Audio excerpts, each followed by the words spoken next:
Agent 47 and Diana Burnwood are the world's top assassins working for the ICA.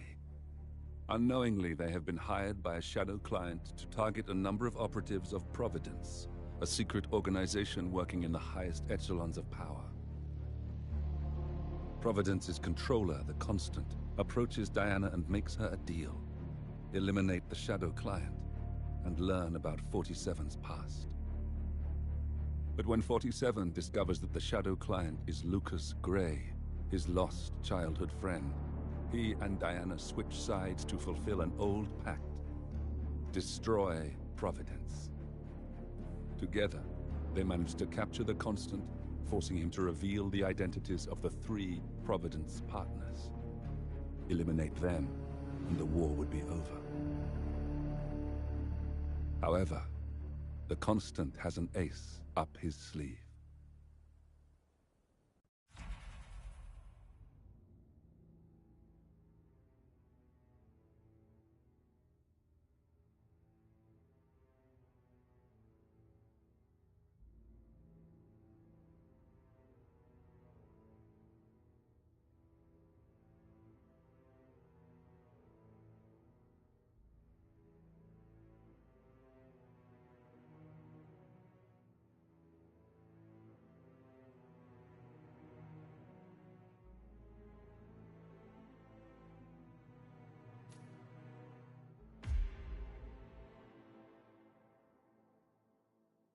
Look closer. In the shadows. Behind the everyday world. Beyond the headlines and the seats of power. A hidden hand.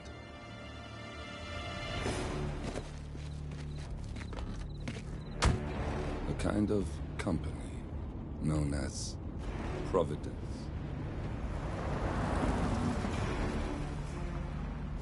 To it, we were just assets. To use and throw away.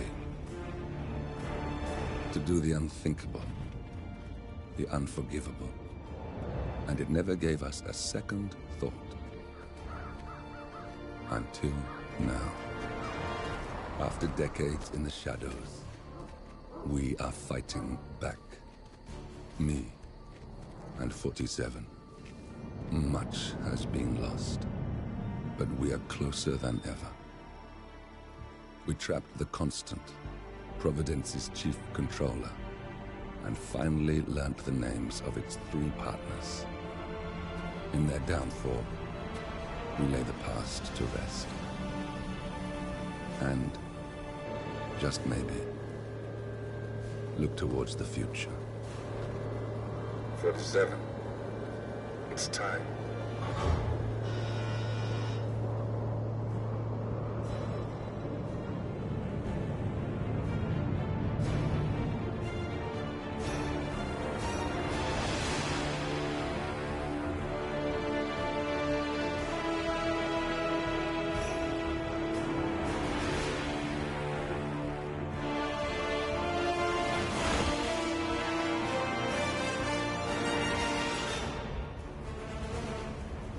Partners are down there.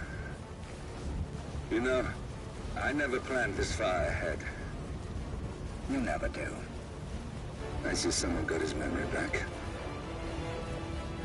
Wait, is that a beacon?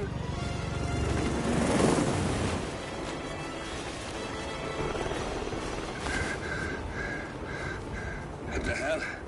Base. Alexa Carlisle's helicopter just took off. Confirm target locations, over. Diana, what's the status? Right. We have a situation. Carlisle has left the building. And I think I know why. The Constant has escaped. He persuaded one of the sailors into setting him free. And since then, he's been seizing control of Providence assets and resources. I can only assume Carlisle is rushing to contain the damage. If she slips away again... We'll keep track of her. Make sure she doesn't. Meanwhile, the plan stays the same. Your destination is the Scepter, the world's tallest building where the partners are laying low, courtesy of their host, Sheikh Omar Al-Ghazali. Marcus Stuyvesant is 5th-generation old money. His family made its fortune in real estate and banking, and were at one point the chief landowners in New York.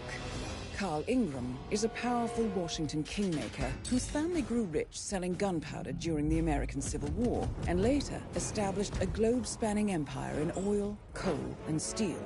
Both families long since retreated from public view, but their quiet dominance endures to this day. Now, the partners likely suspect that we're coming, so Mr. Gray will infiltrate building controls and disable all electronic doors and elevators. Stuyvesant and Ingram are about to find they have nowhere left to run. Right.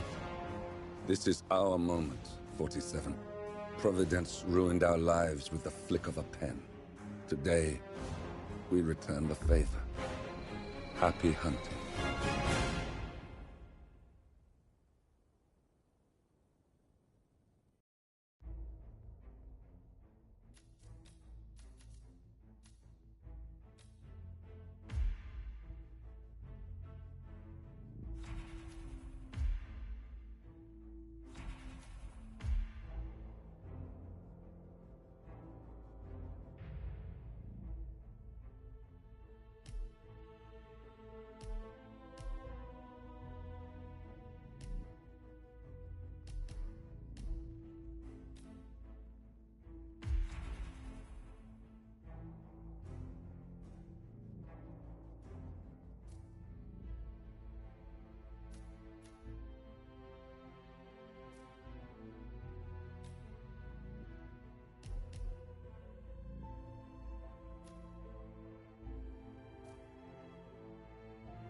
Welcome to Dubai, 47.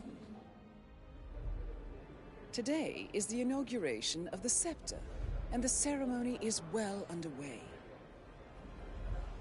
You will find Marcus Stuyvesant near the building's signature art installation, while a paranoid Carl Ingram has ensconced himself in his penthouse suite, security on highest alert. Mr. Gray is already in position and ready to assist. Good luck, 47.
"47.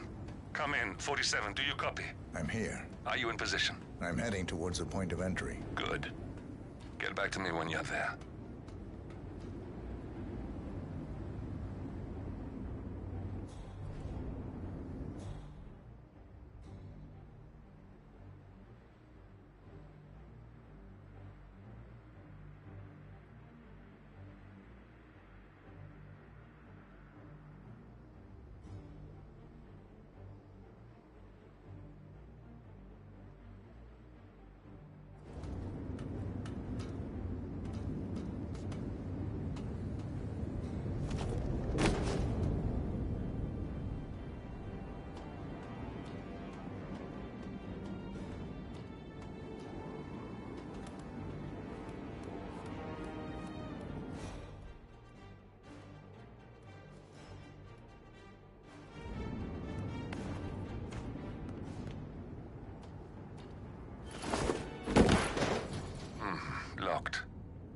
47, use your camera and scan the lock, will you? I think I can override the Windows controls from here.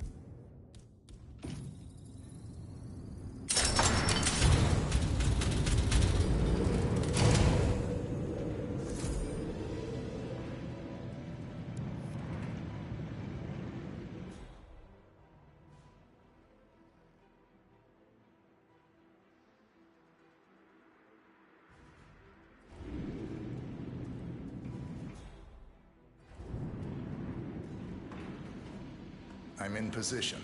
47, the inauguration is taking place close by. Once you've infiltrated it, get your bearings. I'm sure there must be floor plans somewhere. Understood. We need absolute focus on this one. If Ingram and Stuyvesant are alerted to our presence, we may lose them for good. We are so close, 47. Don't worry. They're not going anywhere.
Well, it helps a little bit. I'm glad to hear that, sir.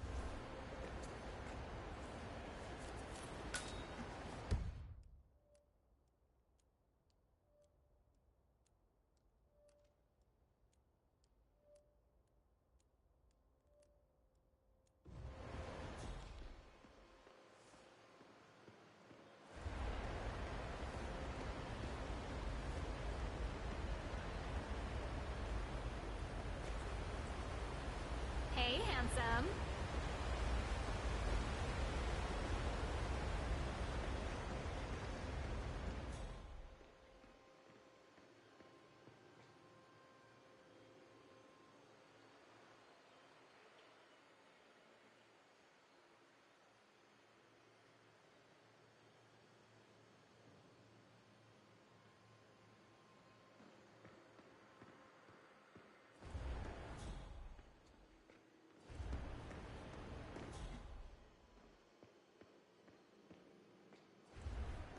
God, that guy dresses just like Dad.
thanks you for sharing this momentous day with me.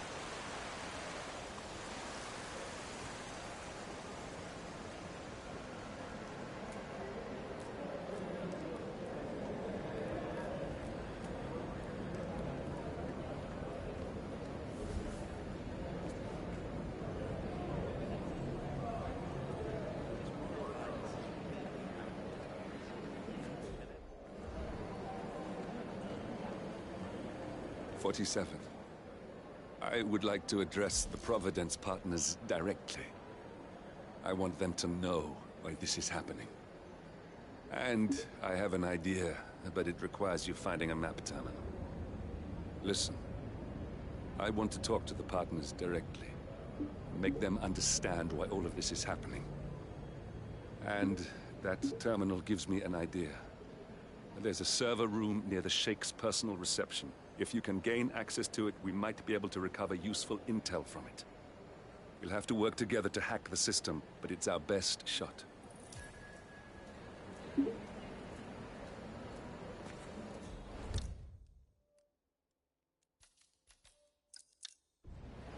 It looks like the staff area could provide you with a viable route to the server room.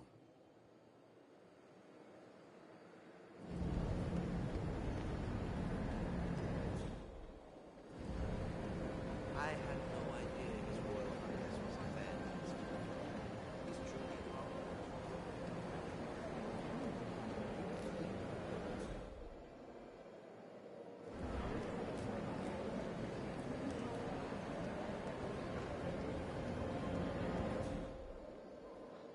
I was wondering if you could help me. And I promise there is something in it for you as well. I'm just curious. Do you know who the Royal Highness's guests are upstairs? I have info that there are two with very cryptic names. Hi there, sir. Sorry, I have no idea. You should talk to security. I just buddy, work down there. I'm flat. All right, thanks for your help. I'm spoken This for. stinks of something. I feel like I should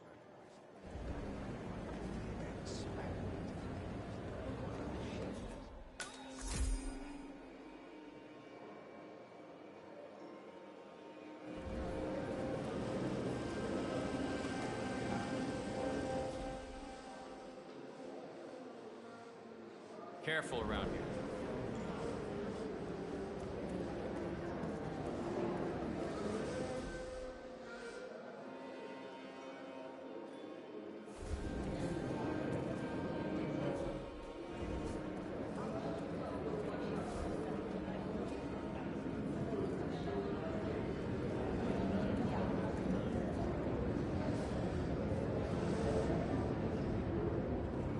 Sir, please.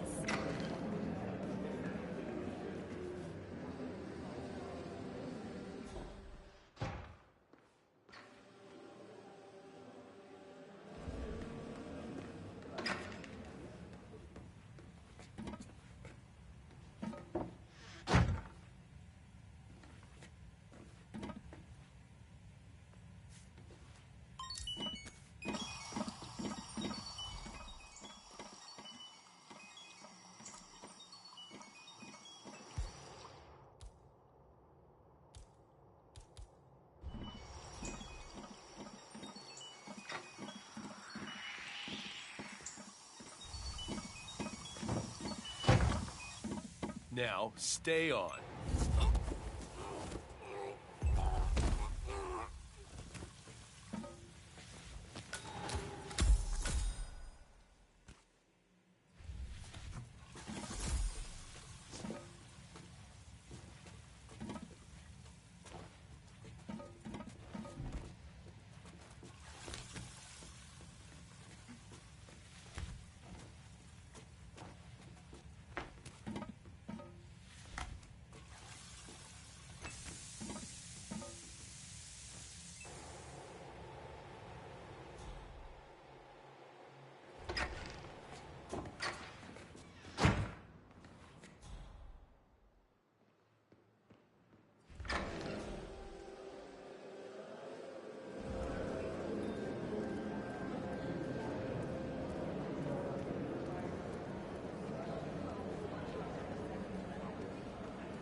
There's a keypad lock on the doors to the staff area. One moment. All right, try this. 4706.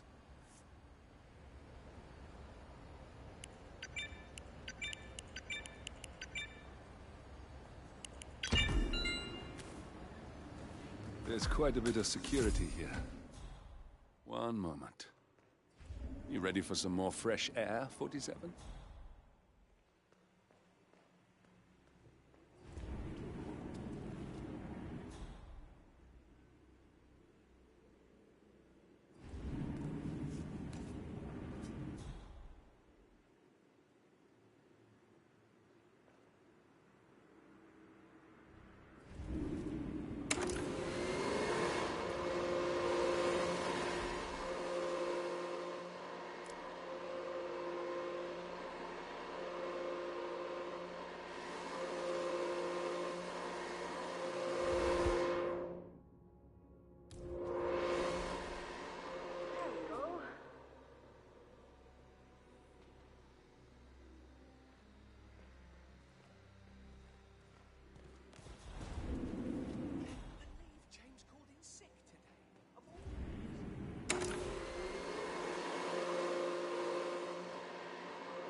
I think I can open that window remotely.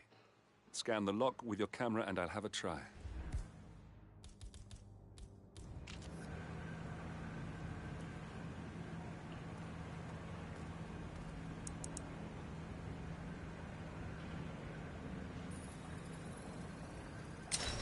Ah, shit! Oh, no. Now. This is ridiculous. Someone else deal with this shit.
Sheikh Al-Ghazali is reaching out to his worldwide network of lawyers and financial contacts, attempting to restore the lost power base of the Providence partners.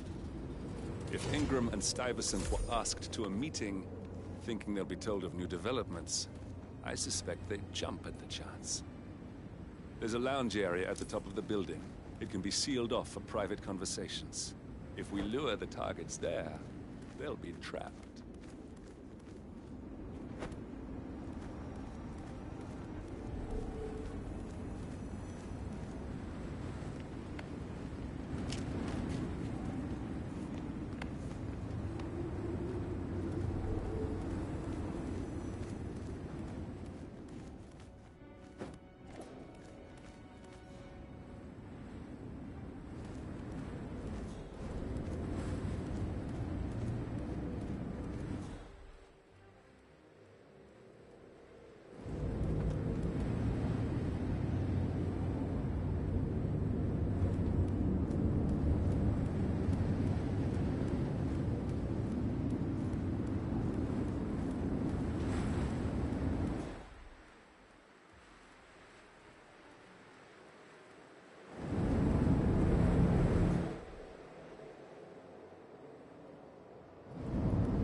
Should be behind one of the doors in this hallway.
A calendar function.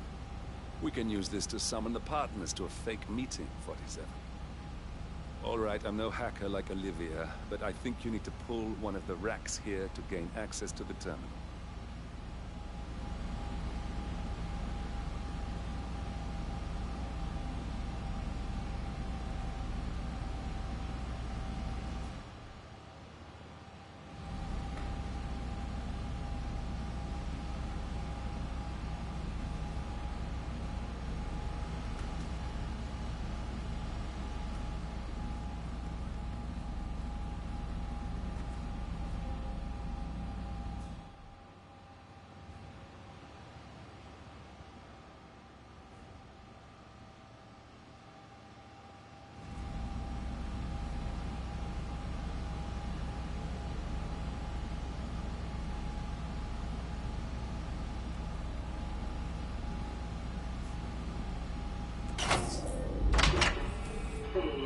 Damn it. A silent alarm has been tripped. Security is on its way. Hey, hide, 47.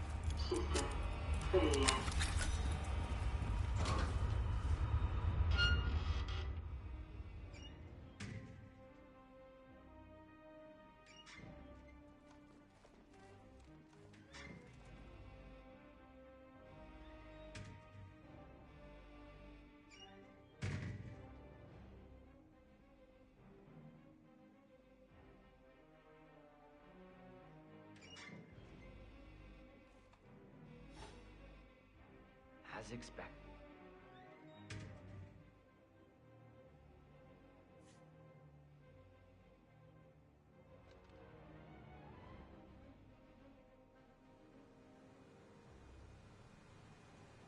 Yes, sorry about that, 47. Let's try again, shall we? I think I've got it. We'll need a keycard to gain access. Someone in maintenance should have one we can borrow for a spell.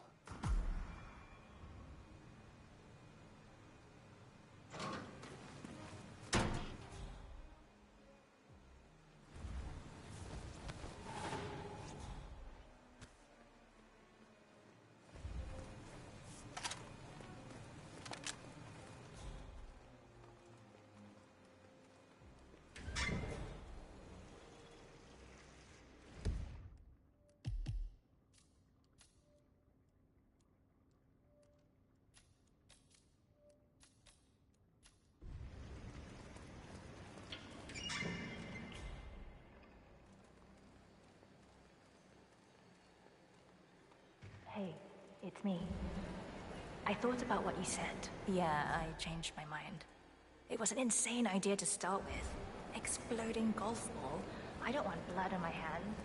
I've never taken things I promise I'll start attending anger management. I know I have issues. Admit it. That's not right. Anyway, I've locked the golf ball up in the maintenance scrub. Not that many of us have keys, and people tend to stay out of that room anyways, so no one will get hurt. I'll take it home when my shift is over. I love you too. I'll be home as soon as possible. Bye.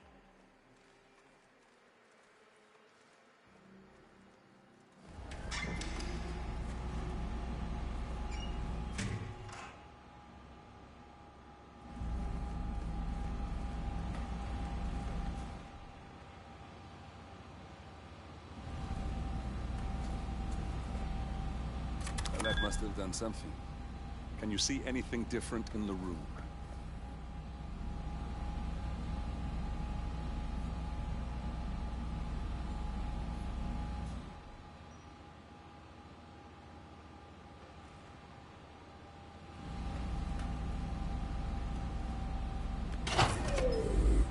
Good. We're in. Now all you need to do is access the terminal and use the calendar option to summon the Providence partners to a meeting.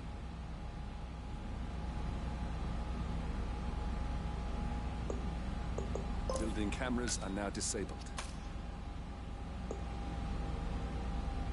Elevator doors are now open.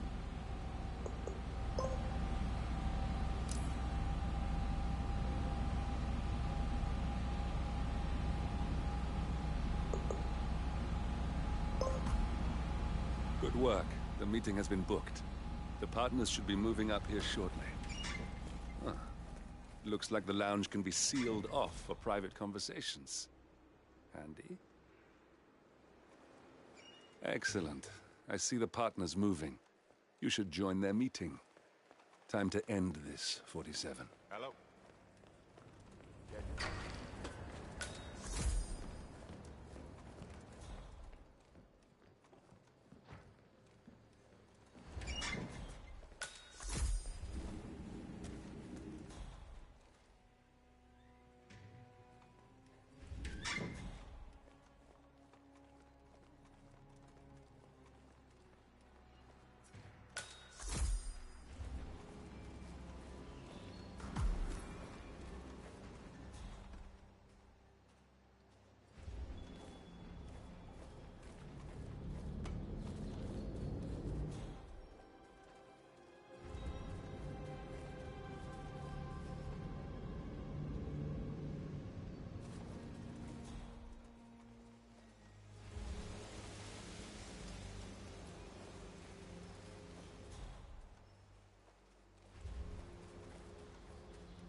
Yeah.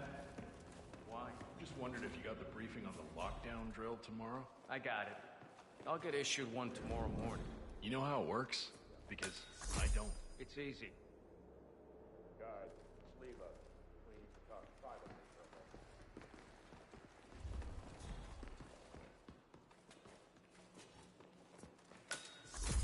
You want to kiss, big boy? Now we'll just wait for the partners to... The partners are alone now. I'll activate the panel controlling the room's security features. When you're ready, use it to start the show. You wouldn't call us up here without good reason. I trust his people will have multiple scenarios ready for us very soon.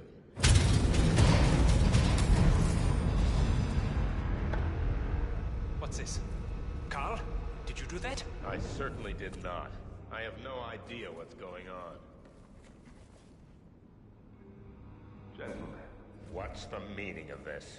You're the one responsible for all this. Gray, what do you want? Something that has been a long time due. Revenge. Revenge? How banal. You killed Cobb, Navikov, Caruso, the one... Washington twins, everyone at Haven. You broke into our bank, and you outed Providence to the world. Whatever perceived slight we've done to you is insignificant to the amount of damage you've caused us. You've caused the world. You're a murderous terrorist. Nothing more. What did we ever do to you anyway? You specifically? Nothing. Providence? Everything. Providence made me, and at the flick of a pen, Providence broke me. I'm just returning the favor. Providence has ruined the lives of countless people, expecting and facing no consequence for its actions. You take for yourselves and those who support you, and you burn everyone and everything else to the ground from the comfort of the shadows. No more. You're delusional. Exposing us achieved nothing beyond moving a few pieces around on a board much more complicated than you can fathom. The world believes we're dead. What more do you want? Me? Nothing. My friend, however, well, Let's just say he's a bit of an expert. I'm just here to watch you die. 47. Finish it. Well done, I guess. Finally, Stuyvesant and Ingram are gone. Providence will soon be no more than a bad memory. 47. Thank you. I'll meet you at the rendezvous on the edge of town.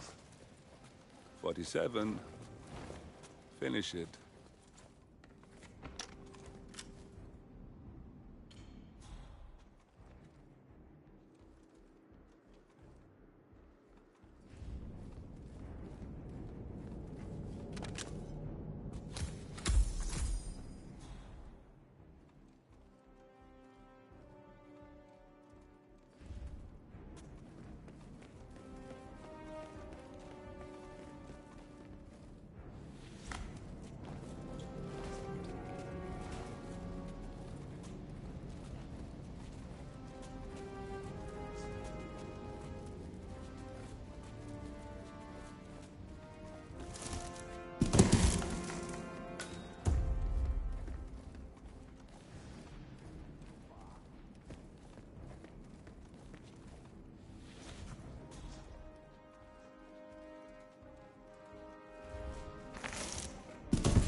So fired.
Yeah, that's bullet point number 1 for sure. How's it going up here? We're good for now, but we've only got one fuse left in the fuse box over there. If that blows, we might get some irregularities with the lights. Lucy will. She'll flip. She demands perfection.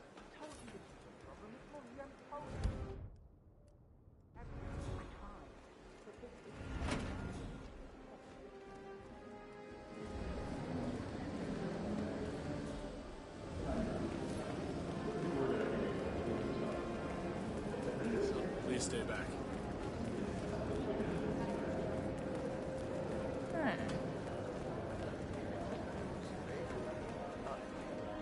can't say for sure.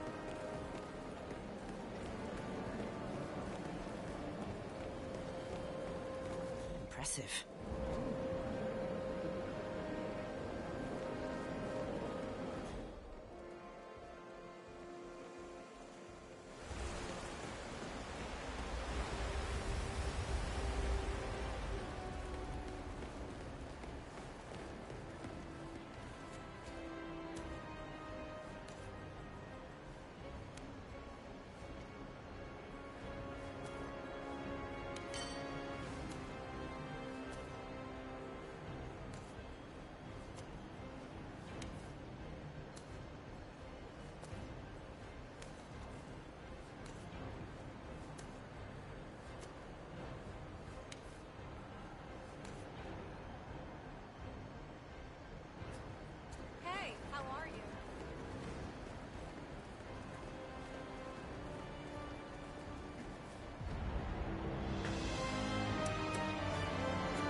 That's your winning face. I'd hate to see you lose. We underestimated the Constant. Yeah, he's a glorified desk clerk. He's not just after the money. He wants it all. We caught him once, we can do it again. And, well, we're not the ones who let him escape. You still don't trust her. I don't like executive decision makers. Look, you don't have to follow her, you know? Soon, this will be over. Maybe it's time to think about the future. You have to face the possibility that there's no going back. If the ICA knows what you did... She'll make it right. She always does. We have a fix on Carlisle. Come on. We've got a plane to catch. I hope you like the rain, 47.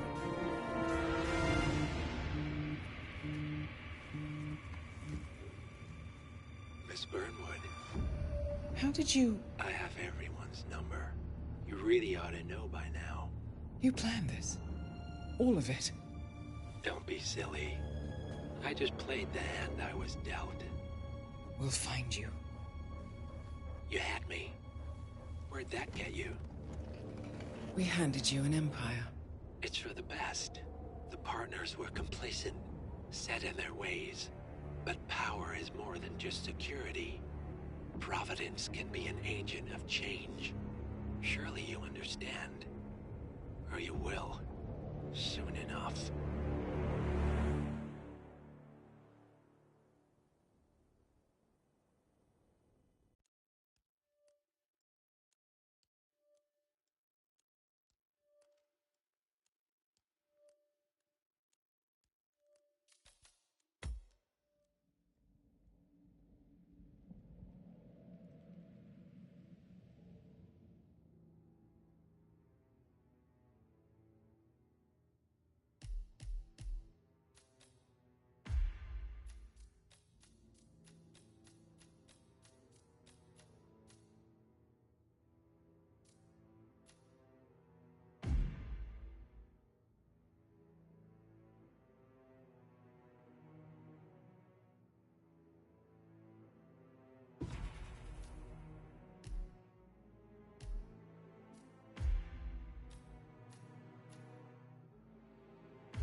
She came home.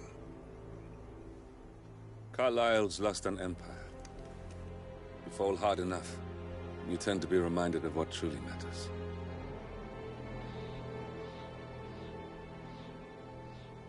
So, the end of the line. You ready for this?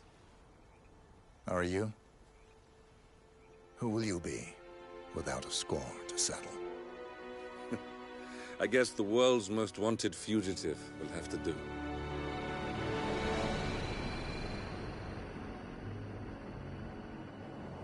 Alexa Carlisle is dead. According to the funeral invitation, that is. So naturally, it caused quite a stir when the late matriarch turned up at the breakfast table, alive and kicking. Carlisle, wisely sensing that her number is up, has emerged from exile to tie up loose ends and secure the Carlisle legacy. She may be a monster, but you have to admire her due diligence. Carlisle descends from an ancient line of warrior aristocrats. Her great-grandfather made a killing in the Second Opium War and established an empire in shipping, railroads, and newspaper publishing. While largely unknown to the public, the family still asserts its quiet dominance over global transport and logistics, media, and technology. Most senior of the partners, Alexa Carlisle, is cold as ice, tough as nails, and sharp as a razor. Incidentally, it was her late father who first brought the three families together after the end of World War II at this very house, meaning that this gentleman is the birthplace of Providence. It began here, and it ends here. Talk about poetic. One more thing. According to our intel, Carlisle keeps a case file on the Constant. Information that may be helpful in his recapture, so don't leave the estate without it. Right. Happy hunting, 47. See you on the other side.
Thornbridge Manor, the Carlyle family's home for countless generations.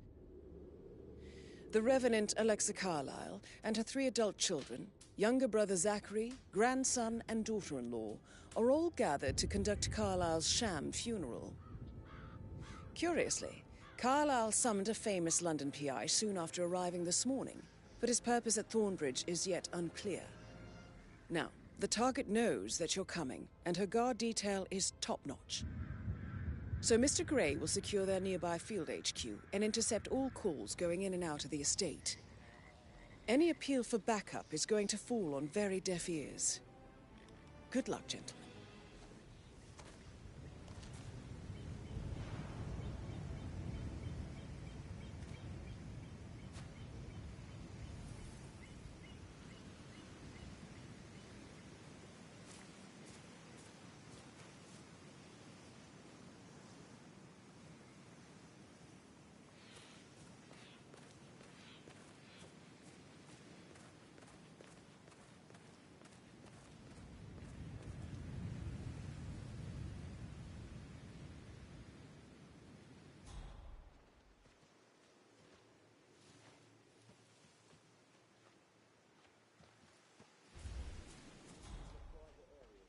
Phineas Whitman, private investigator. I have an appointment with Madame Carlyle. Mr. Whitmer is here to see Madame Carlyle. You can go right in.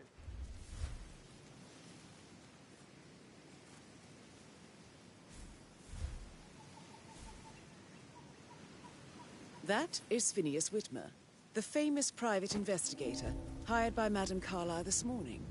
I'm curious why he's here. Maybe you should do some detecting yourself, 47.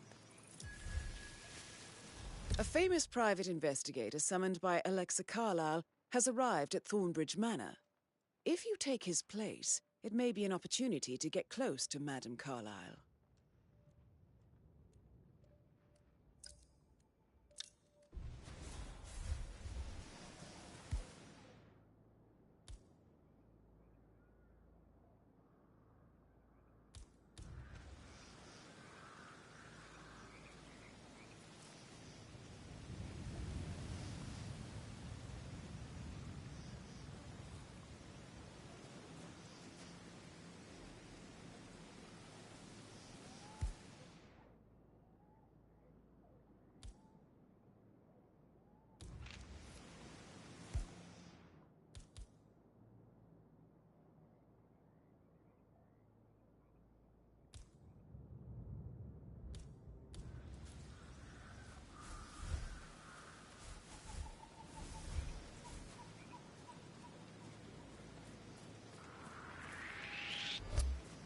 Do you have the right authorization to be here, mister?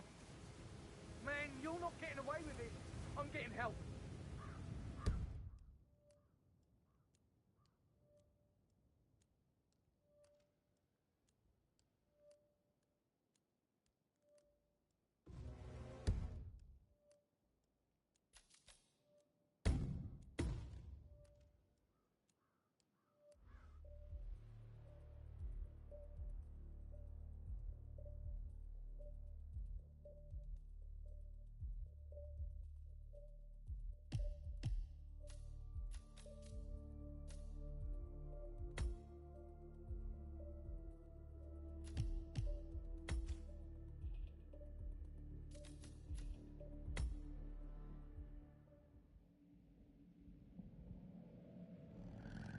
Thornbridge Manor. The Carlyle family's home for countless generations. The Revenant Alexa Carlyle and her 3 adult children, younger brother Zachary, grandson and daughter-in-law, are all gathered to conduct Carlyle's sham funeral. Curiously, Carlyle summoned a famous London PI soon after arriving this morning, but his purpose at Thornbridge is yet unclear. Now, the target knows that you're coming, and her guard detail is top-notch. So Mr. Gray will secure their nearby field HQ and intercept all calls going in and out of the estate. Any appeal for backup is going to fall on very deaf ears. Good luck, gentlemen.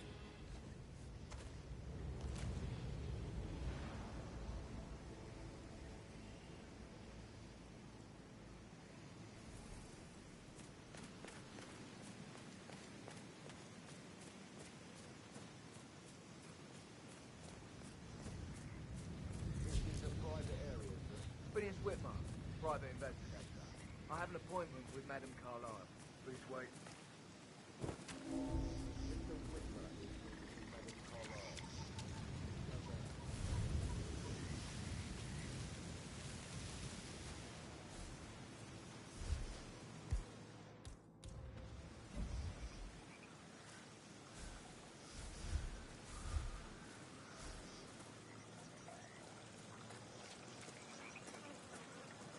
That is Phineas Whitmer, the famous private investigator hired by Madame Carlyle this morning. I'm curious why he's here. Maybe you should do some detecting yourself, 47. A famous private investigator summoned by Alexa Carlyle has arrived at Thornbridge Manor. If you take his place, it may be an opportunity to get close to Madame Carlyle.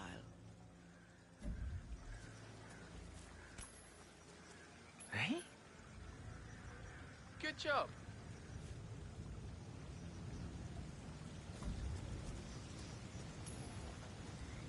Killer. No, no, no.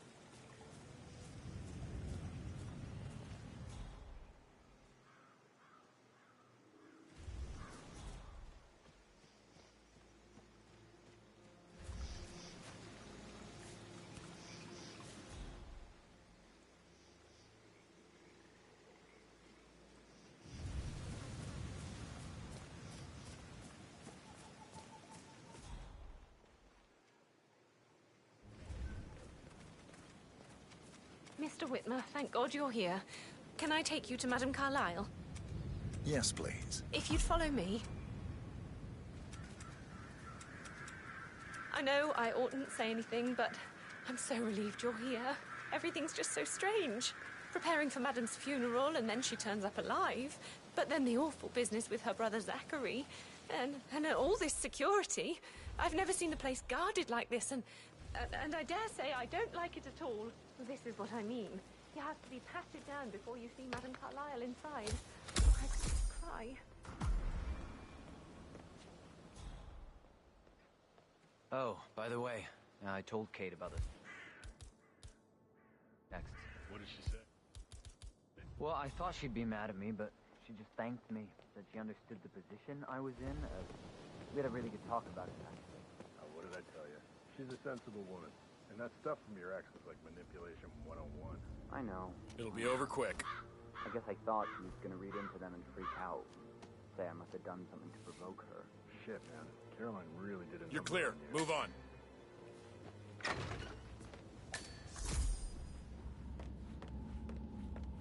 Mr. Whitmer, thank you for coming on such short notice.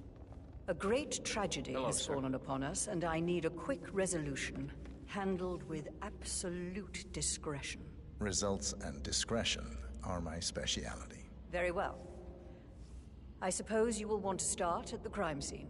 In my experience, a thorough examination of a potential crime scene is half the job done.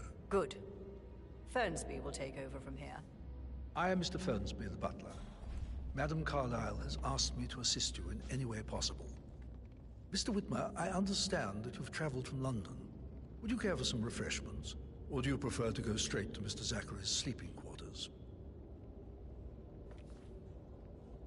I prefer to get started. As you wish. If you'll follow me, sir.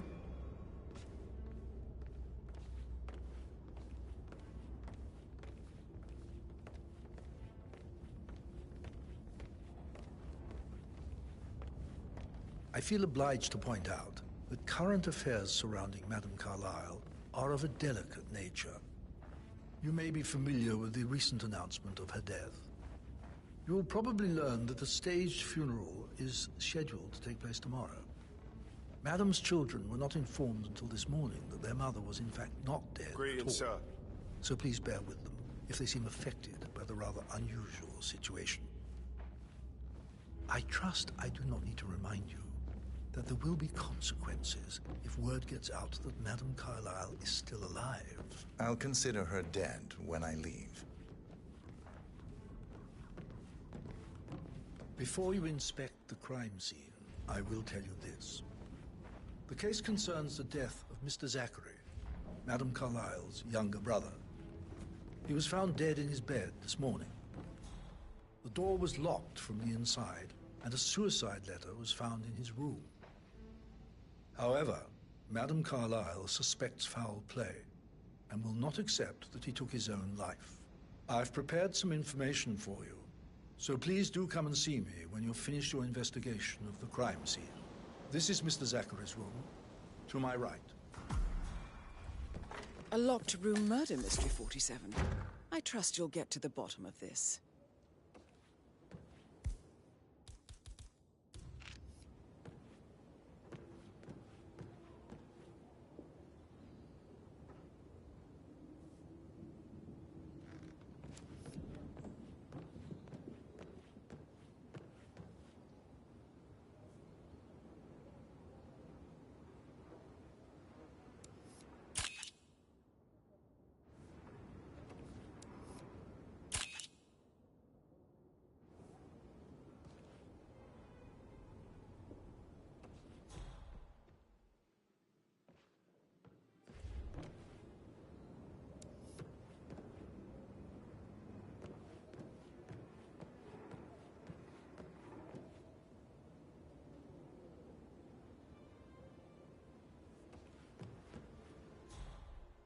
Why don't you use your camera to scan the dead body, 47?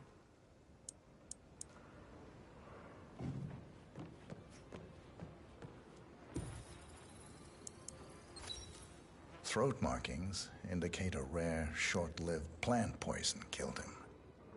Spread shows time of death at around 10 o'clock last night. You do know your poisons, 47.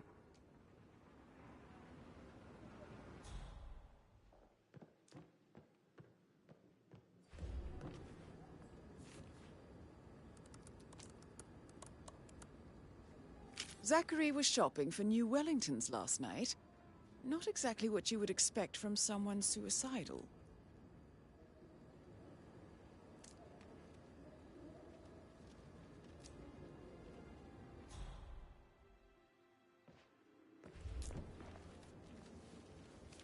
Zachary's suicide note.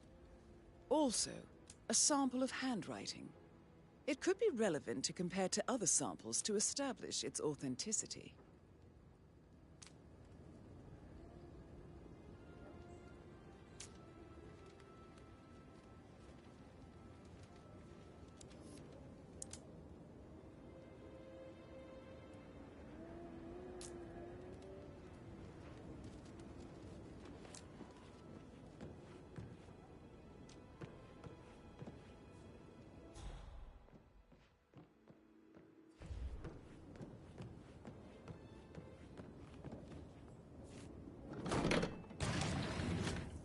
A hidden door.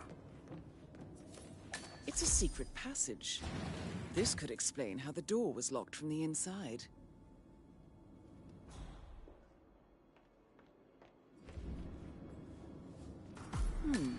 A photocopy of the floor plans. Somebody's been researching the secret ins and outs of Thornbridge Manor. I believe you've done a thorough search of the crime scene, 47. Maybe it's time to see the butler. I'm curious about the information he's prepared for you.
Hey, Ron, did Yates mention anything about the Carlisle account?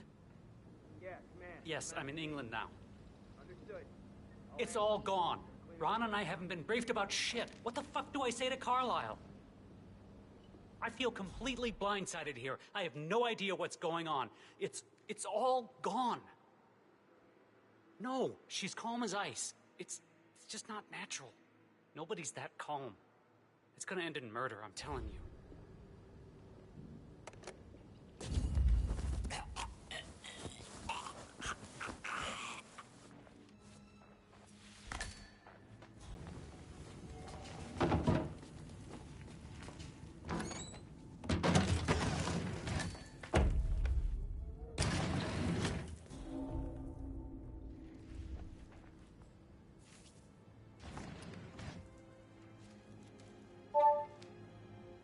This all confirms that Arthur Edwards stole everything from Madame Carlyle.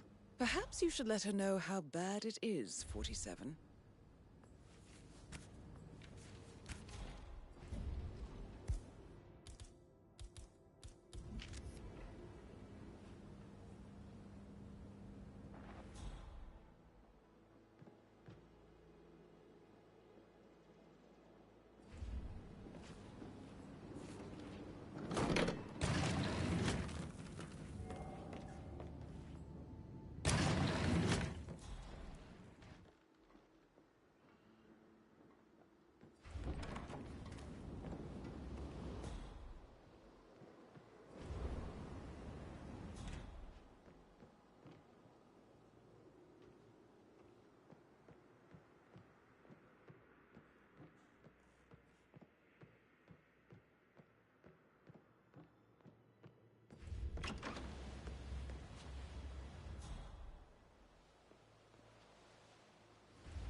American.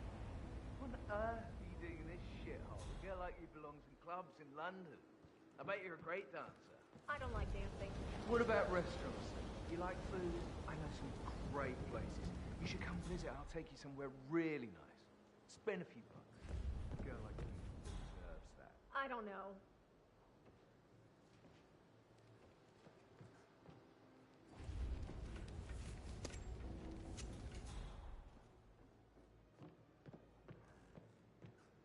Patrick, can I do anything for you? Yes, actually. Can you speed up time so I don't die of boredom? I fear I may not survive this time. Shit hole. In God's do you good. I said speed up. Time, not my partner. Just go away. I'll come back later. How very kind of you, dear Mr. Burnsby. I hope to see you soon. Creepy old git. I'll give you that. Well, I should get back to... Might... Right, All right, yeah. later.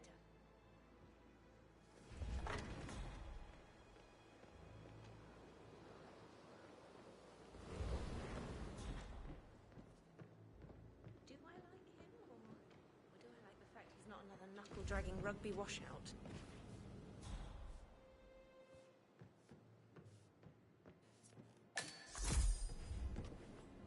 Listen, Gregory, something's off. Pruitt got word his motion was rejected. We all signed the bloody thing 4 days ago. Oh, dear God, not this again. So I got hold of the officer. He says it was finalized, but then how can it be withdrawn? Just wait a few days. I'm sure it'll sort itself out. Oh, stop pacing, for God's sake, Emma. But why don't we get any kind of explanation? It's bloody rude, that's what it is. Making us come here to play funeral and then show up like nothing's the least bit strange. Well, don't get your knickers all twisted. I'm telling you, she's not fit to be in charge anymore.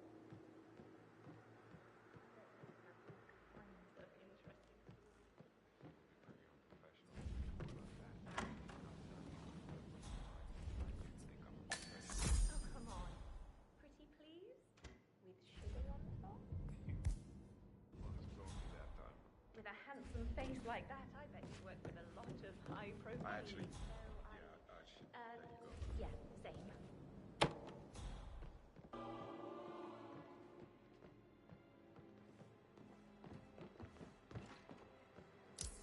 What? Why do I always do this to myself? I know it can't last, but I don't just want another hookup. Whoa!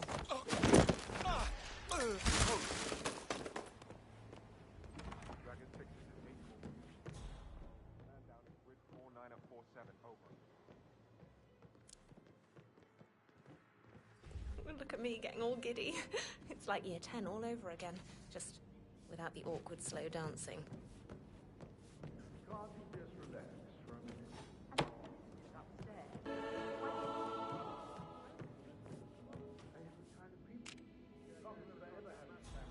You've got to be kidding me. I think he's here to cut us from our will.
A letter from Emma's mother stating that Emma is the illegitimate child of Madame Carlisle's late older brother, Montgomery. And listen to this. She claims to have witnessed Alexa and Zachary murder him. There's no family without secrets, 47. But this family seemed to outdo most.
Don't be stupid.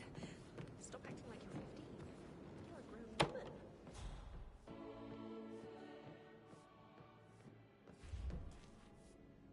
How can you be so relaxed? Okay. What are you going on about now? This whole situation isn't normal. How do you think it affects Patrick? He must be so confused. I don't like how Alexa's way of running things impacts our son.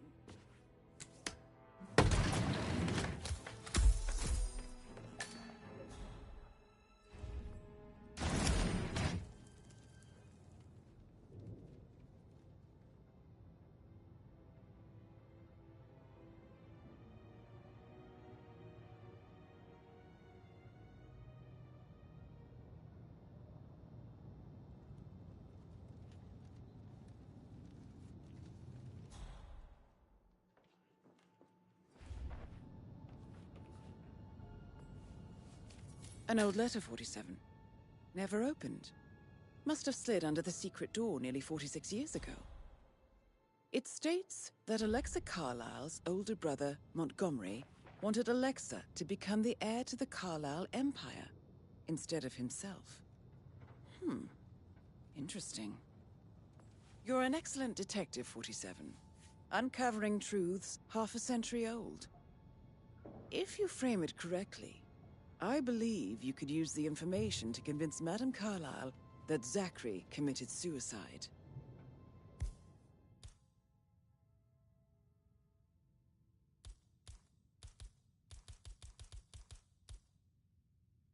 Maybe you should ask Miss...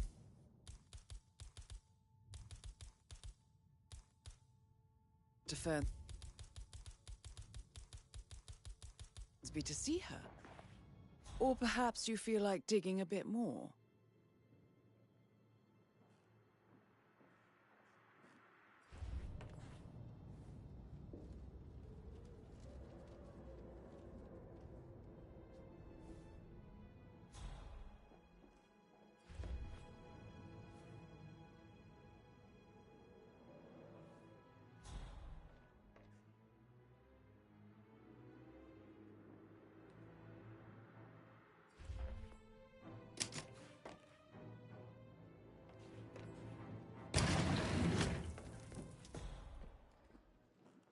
How tall are you? You could be a model, you know. Right. I'm serious. I have a friend who's a model. She says that's the sweet, sweet life. You should come and stay at my place in London. We can have her come over.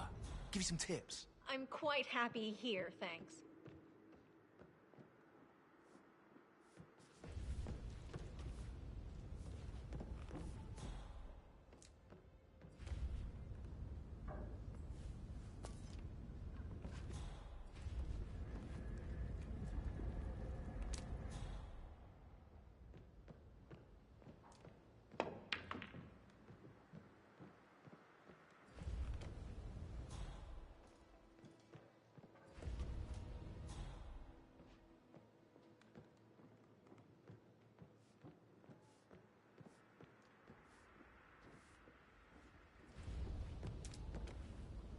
Mr. Guttenberg, hello.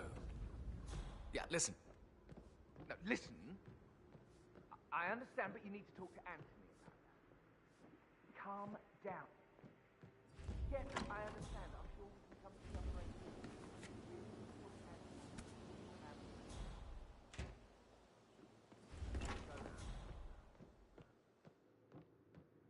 How's everything coming along, Helene? Very well, Mr. Fernsby. Make sure you focus on your work. I will. I don't need one more maid crying in the kitchen.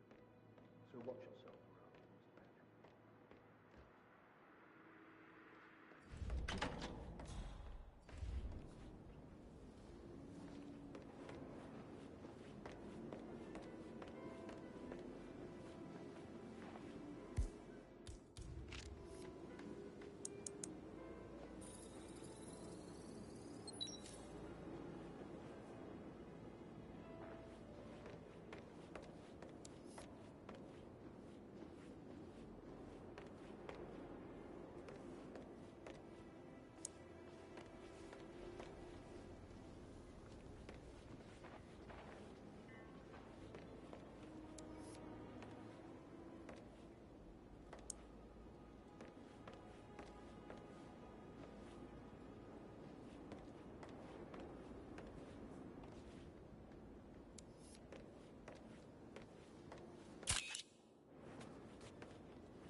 Yes, hi, Tassie. It's you again.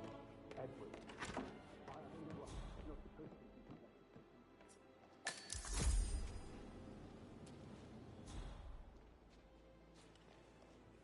Did Alice tell you what Emma did when she arrived? What is it now? Elaine said she saw her on the top floor, stroking the door to Alexa's office. I kid you not. I saw her rearranging the photos in the sitting room, hiding Madam in the back, and then moving Montgomery to the front. She's not right in her head. Why would she do that? He died almost 50 years ago. Oh, thank God Madam Carlisle is still alive. But he was such a gentleman.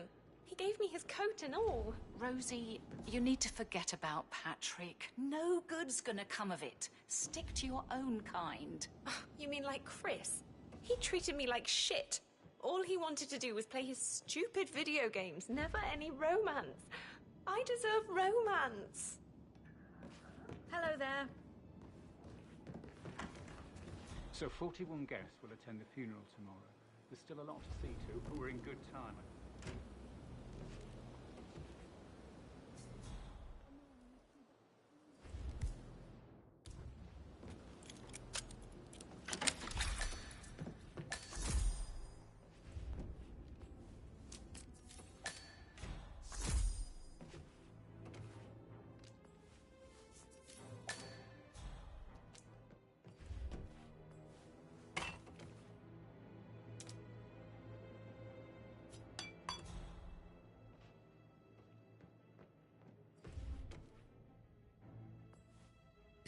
Painkillers.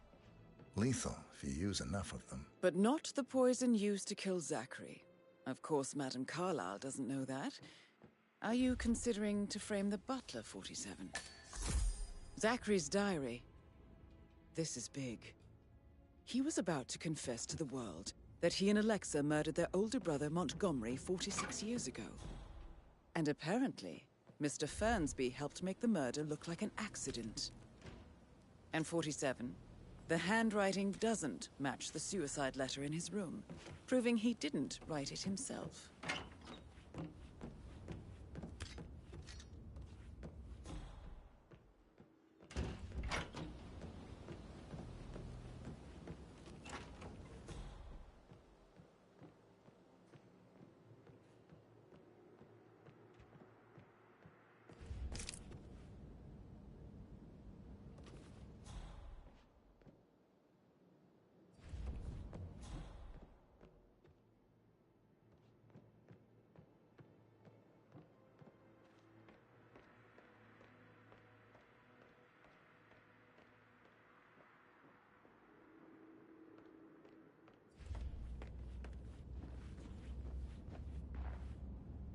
Mr. Fernsby, I'm done with the crime scene. Did you establish a time of death? Zachary died around 10 o'clock last night. That means the staff were off duty. And Madame Carlyle and her security didn't arrive until this morning. That leaves Madame's family and myself as the only persons here when he died. And before you ask, no, I do not have an alibi. I was alone in my office at the time of death. Here's the material that I prepared for you. It's a list of the possible suspects and their quarters. Hopefully that will help you keep track of your findings. Please come and see me when you've solved the case, and I will take you to Madame Carlyle. Mr. Fernsby clearly didn't commit...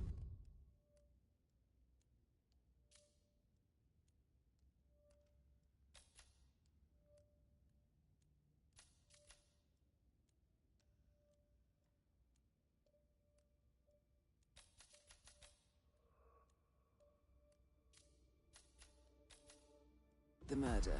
But I think you have enough evidence to convince Madame Carlyle he did.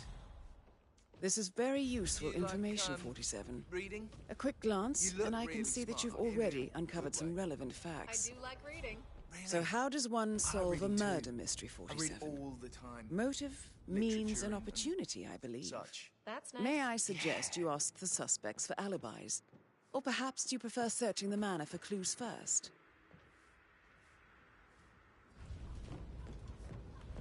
Patrick Carlyle, can you tell me where you were yesterday evening? Shit, it's that sneaky butler, isn't it? He ratted me out.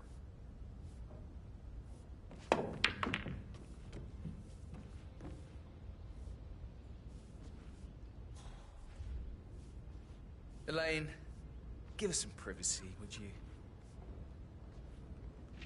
Don't tell Mother, okay? She's really tense these days, and the last thing I need is more hassle. I took that pretty blonde, Rosie, for an evening stroll. I mean, how the fuck am I expected to cope for an entire weekend in this shithole? I'm bored out of my mind. If that's all, I think I'll get back to my... What did you think of Zachary? Creepy as hell. No ambition. Imagine deciding to live in a museum. You know, Father says Zachary and Alexa used to be two of a kind. He had a great future ahead of him, then suddenly, he just gave up everything. What an idiot. Thank God Daddy chose looks and brains over pedigree when he married Mummy. I don't have to worry about the inbreeding so customary in these circles. So, is that it? Did you see anything suspicious last night? No. I reckon Zachary topped himself. I know I would have. Or perhaps Mr. Fernsby. I don't like him. He could have done it.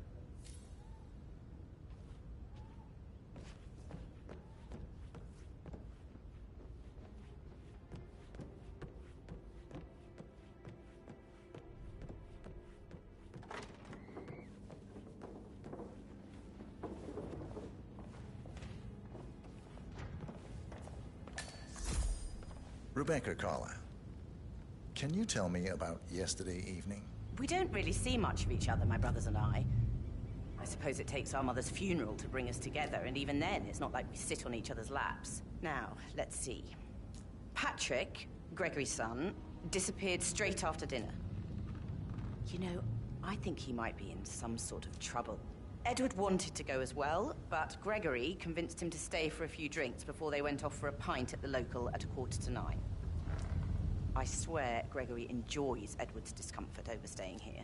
I had a conference call with my New York office at 9, so I spent 3 hours on my laptop in my room and went straight to bed afterwards. I don't know about Emma. She did act a bit strange. You know, I bet she was making lists for changes needing to be done once she gets her hands on Thornbridge Manor. Quite the shock she had when Mother arrived during breakfast. Is that everything, Mr. Whitmer? Tell me about Zachary. Did he act strange last night? You know, now you mention it, he was a lot more chatty than usual. He wanted to know about my connections in the publishing business. Apparently, a friend of his is writing a book, which strikes me as very peculiar. I didn't think he had any friends. Is there anything... Anything else you feel like mentioning? I may be wrong, but I saw Mr. Fernsby, the butler, leave Zachary's room early this afternoon. And he seemed a bit startled when he saw me in the hallway. It's probably nothing. Oh, and one more thing. Please be kind to Edward. He can only take so much. Is that everything, Mr. Whitmer? I do have a lot to see to.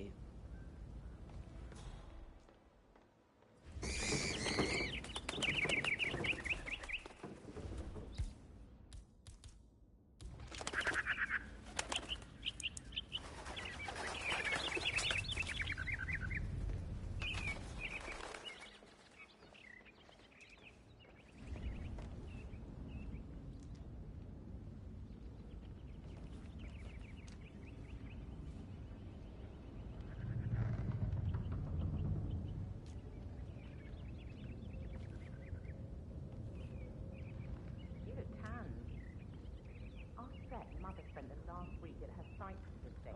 Am I right? I'm not at liberty to say, ma'am. Oh, come on. I need to know what's going on. This affects me too, you know.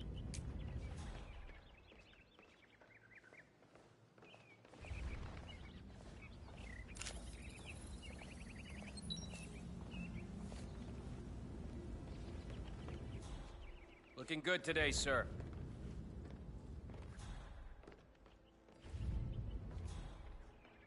Phil, did you find out if the vote was notarized? But how the hell did that happen? Nope, we all signed it. I gave it to him in person. He says he got it notarized the very same day. Right, listen. You go to their office and ask for Cheryl. She's the best they've got. Tell her you want to see the record. Don't take no for an answer. And call me as soon as you get it.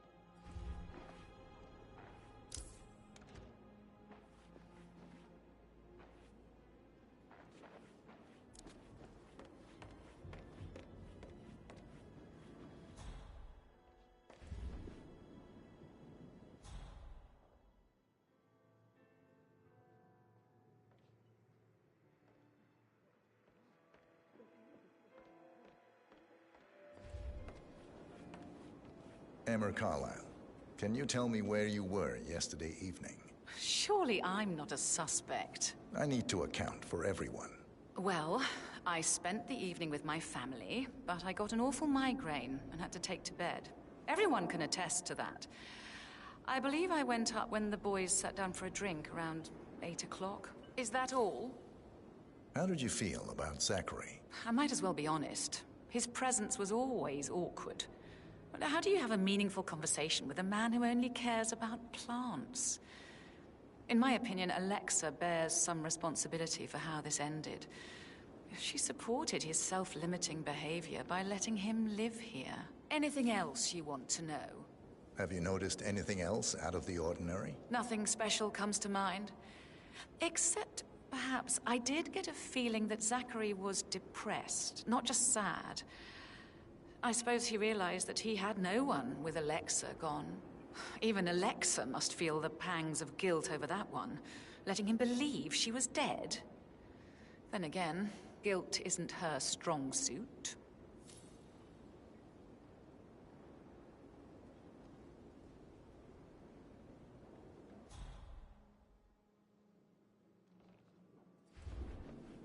Gregory Carlyle, can you tell me where you were yesterday evening? Oh, you're wondering about my alibi, Mr. Detective. Well, I left Thornbridge around 8:30 for a pint with Edward. I wish I hadn't. Quiz night at the inn. On the other hand, staying here with Zachary, my obnoxious sister, and the wife sporting another one of her headaches would have been a fate worse than death. The short of it, Zachary was very much alive when we left. I stayed for the last shout, and I was back here just before midnight. Is that all? Tell me about Zachary. Zach? Huh. Such a sad old sod. A bit heavy on the bottle, but who could blame him? Only company he had was his rare plants and mother, who travels more than she stays here. Honestly, I can't say which is the bigger bore. He's better off dead. Anything else you want to pry from my... Anything else you'd like to tell me? Nothing, really. I'm just enjoying the show. Our perfect mother obviously fucked up, didn't she? Faking her own death. You know, she's explained nothing to us. I think she's scared to own up to her own mistake.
Quite the poet. But you're right. It's beautiful. Professor Edward Carlyle, can you tell me your whereabouts for last night? Oh, yes, this dreadful business with Zachary. I stay at the local inn. You see, I prefer not to spend the night here at Thornbridge Manor. My brother Gregory came along for a nightcap. He'll never admit it, but I think he understands that I find this whole thing upsetting and wanted to provide some comfort. I believe we went to the Stag's Head around 8:30. If that's all, I have a speak. Can you tell me about Zachary's behavior last night? I certainly didn't expect him to commit suicide. Sure, he was upset by Mother's supposed death. We were. But he seemed more engaged than usual. You should ask Rebecca. They had a long talk. Did you know that he hadn't left Thornbridge Manor in nearly 50 years? His plants, Mother, and the staff are all the company he had. Anything else I can do to help? Did you notice anything else out of the ordinary? You mean apart from the fact that we came here to bury our mother and she shows up alive and kicking? Zachary found dead in his bed this morning? Or perhaps that the planned funeral is still taking place and I have to do the eulogy? And Mother will surely have a strong opinion on it afterwards. I can't breathe. Excuse me. Yes, hi, Cassie. It's me again. Edward. I know I'm not supposed to leave you messages, and this is the last time, I promise. I don't know how to handle this whole situation. I don't think I can. What the hell is that?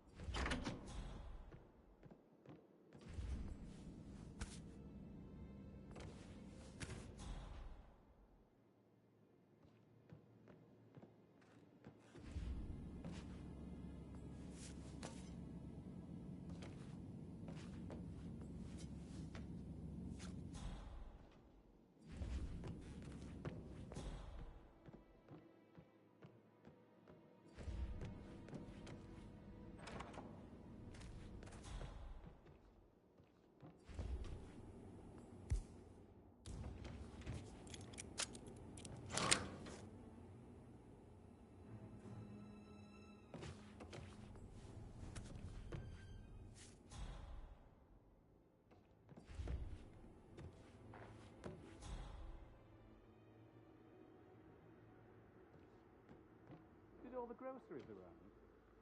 Some of the deliveries.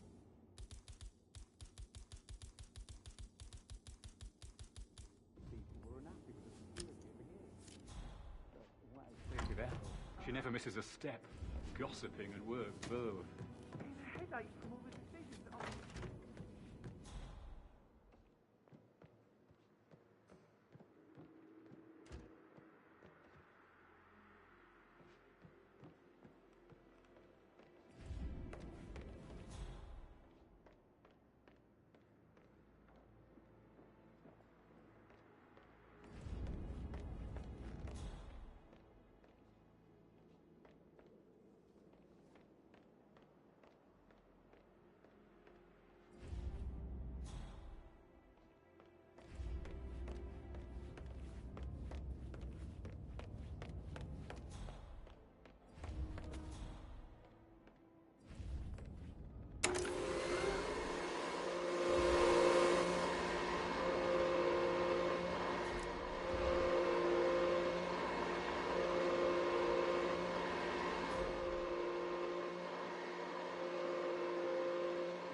Hello, sir.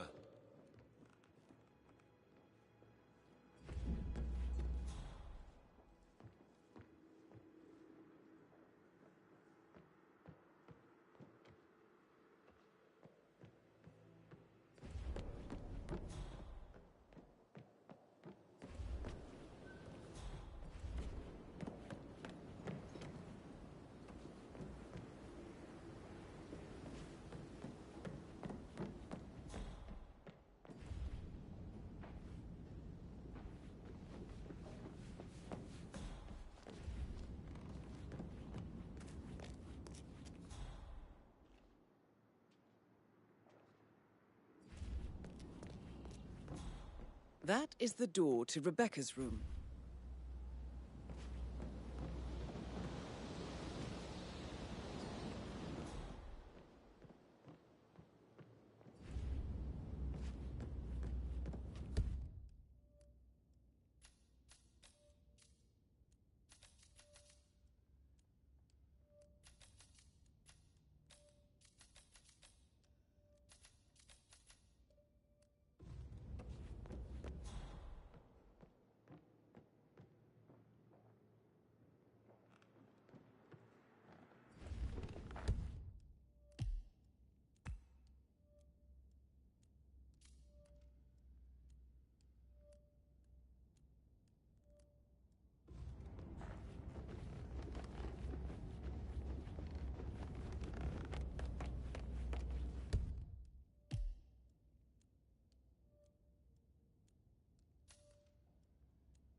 Yeah, I can't let you pass. I'm sorry, sir.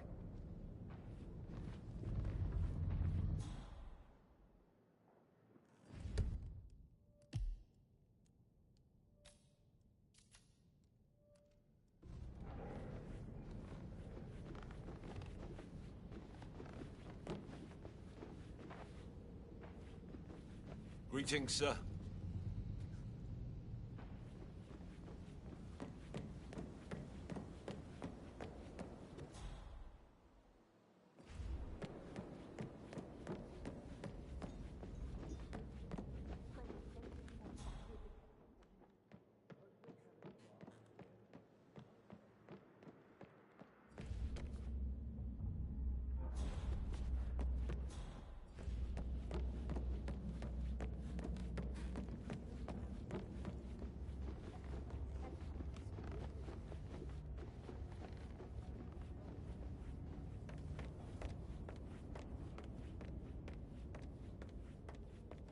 I'm ready to present my conclusion to Madame Carlyle. Very well. If you'll follow me, sir.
Looking good, man.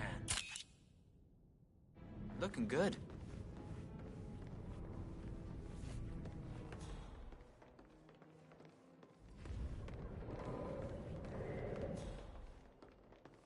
Hi. This is Madame Carlyle's office. Please step inside.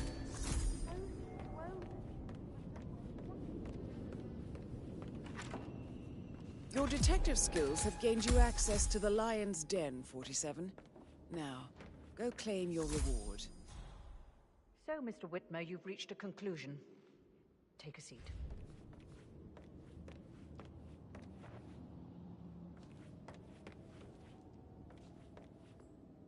Please, go ahead.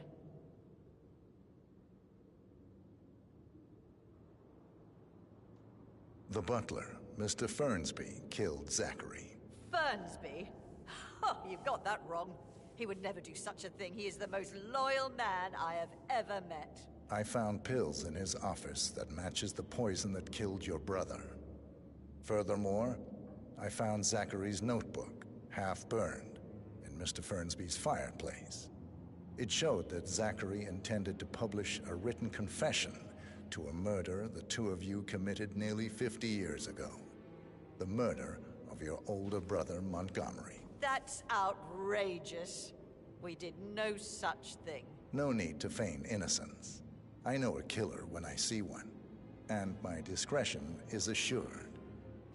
The papers also described how Mr. Fernsby helped you stage the murder of Montgomery as an accident. I believe he killed Zachary not to be exposed as an accomplice to murder. Sweet Fernsby. You are wrong, Mr. Whitmer. He did not do it to protect himself. He did it to protect the Carlyle legacy. Mr. Fernsby, like myself, understands that sacrifices must be made to secure stability and prosperity. Mr. Whitmer, I'd appreciate it if your findings never leave this room. I understand Fernsby's actions, and there is no need for them to have more consequences than they already have. Fernsby was very fond of Zachary, and I'm sure his decision will haunt him to the day he dies. About your reward, have you considered an amount? I want the file you have on Arthur Edwards. Arthur Edwards, the Constant. But that must mean you're... I expected you'd show up. But you're not here to kill me. If you were, you would have already. The enemy of my enemy, I suppose. You can have it. You earned it.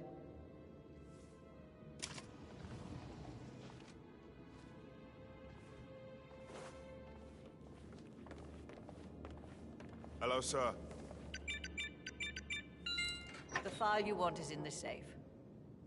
Good hunting. I need some privacy. Thank you. Please stay back. Good work, 47. That's the file on Arthur Edwards secured. Time to take care of Madame Carlyle.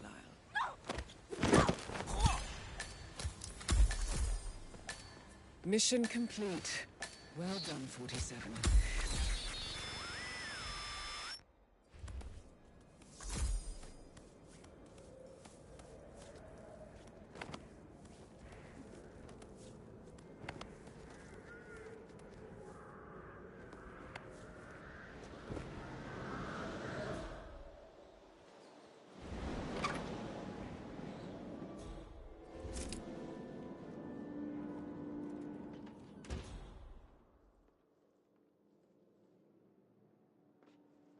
Oh,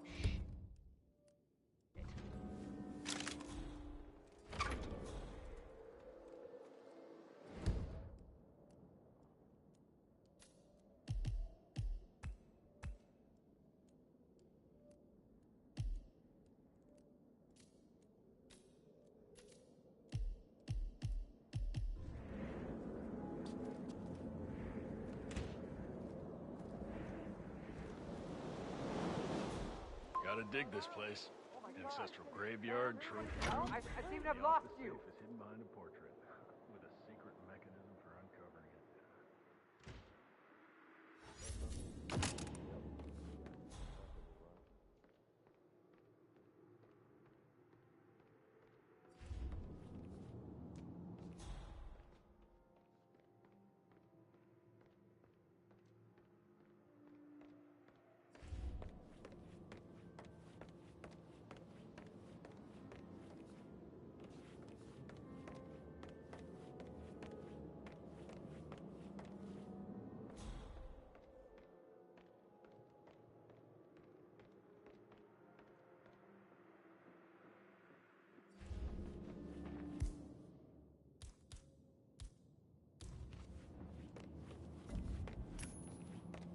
Huh?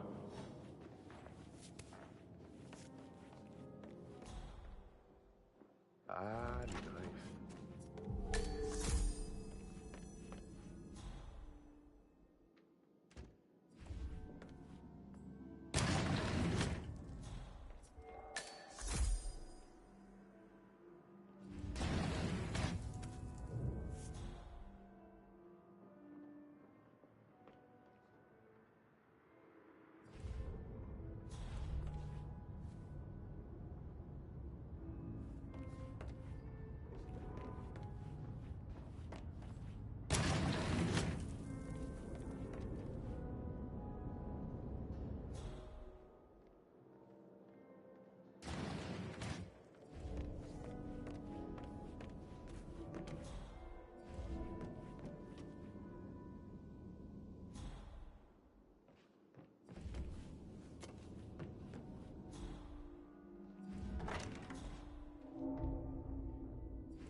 You need to leave this place now!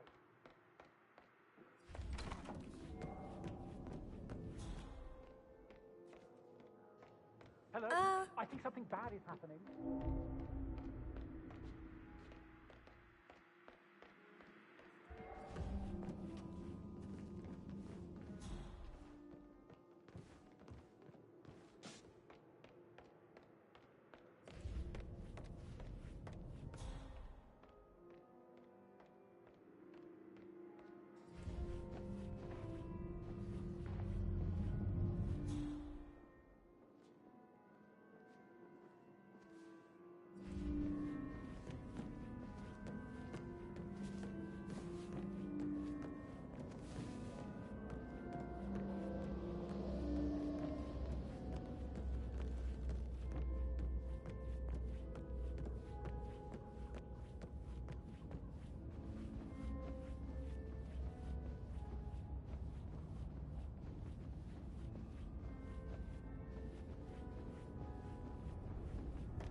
Did you give the Fitzpatrick token to Madame Carlisle's daughter? Rebecca? Yes. She's insistent, that one. She kept asking all kinds of questions. Who had the other one? Why I gave it to her, that sort of thing. You did make sure she didn't see you give the other one to the butler? Oh, of course.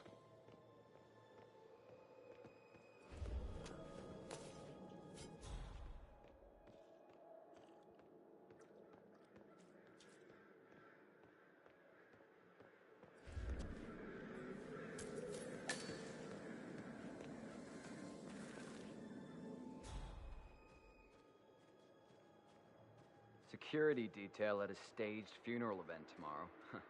That'll be a first for me. I hope I can keep a straight face. It's not funny at all. Something bad must have happened.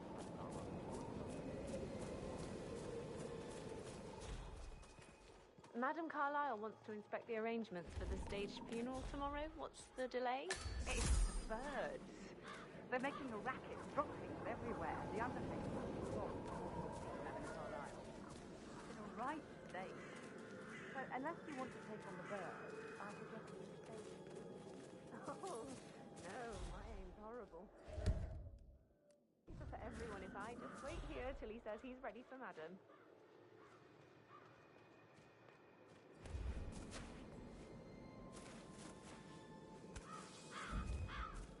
Using my reputation, this outrageous spectacle. The staggering disrespect.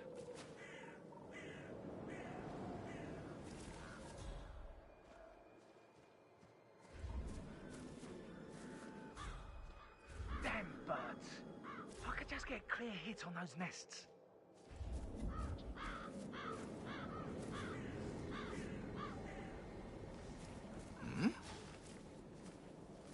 Hey, who is throwing stuff around here? Come on! Why am I doing this? Don't we have security to deal with situations like this? Hmm?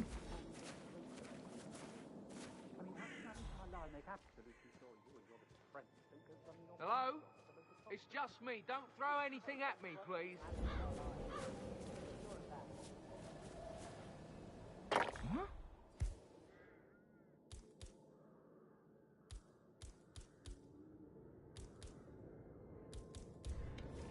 What was that noise?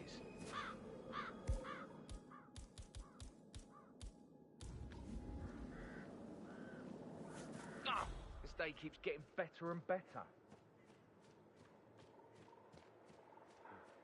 I hope I die in the autumn. I love autumn funerals. Madam Carlyle isn't dead, so there is no funeral. Not if you ask me. Well, I still think it's going to be a beautiful service. Well, I'm siding with the Undertaker on this one. It's wrong pretending to be dead.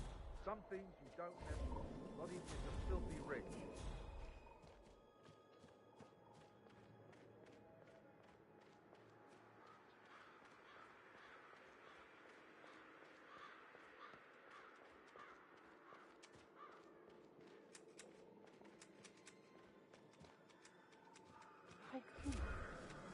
My credibility of this case. Jeopardizing it. My God. Worked for.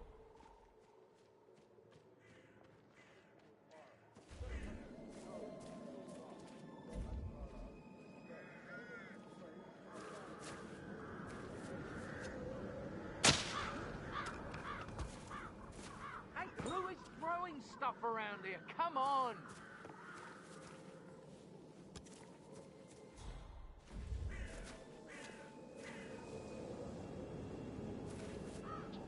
They're impossible to hit, devious bastards.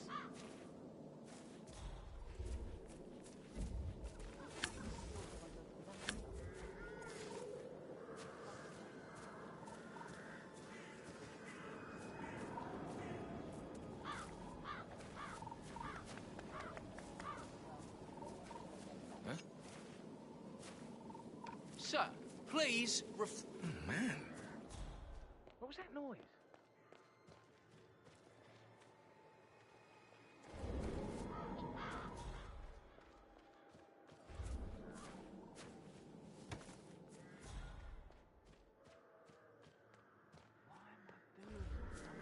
Security situations like this.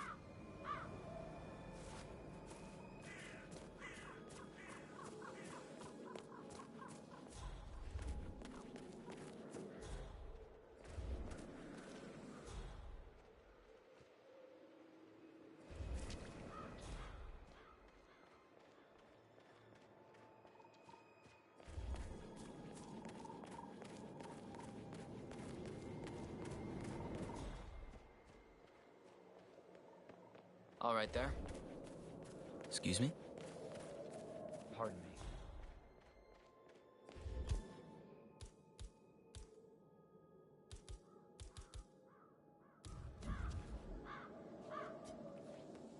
Shit.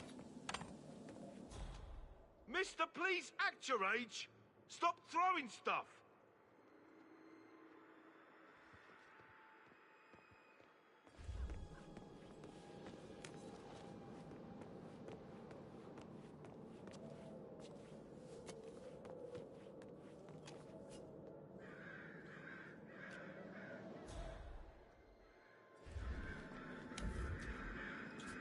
What the?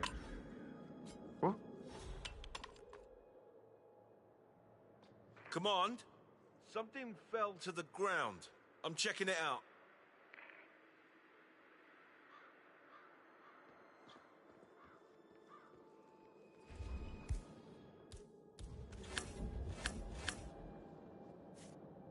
What?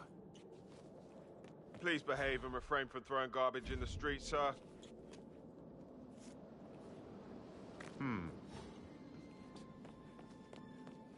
Go and check it out. Come on, go.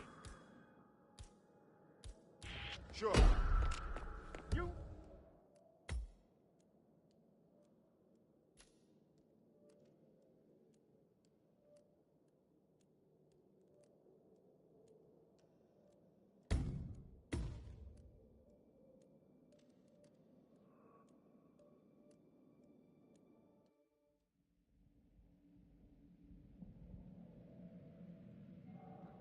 That'll be a first for me. I hope I can keep a straight face. It's not funny at all. Something bad must have happened for Madame Carlyle to pull a stunt like this. She's a great woman.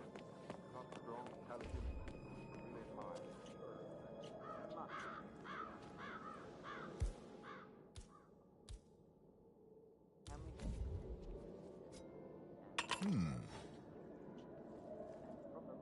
You, go check that out. Move, move! Roger.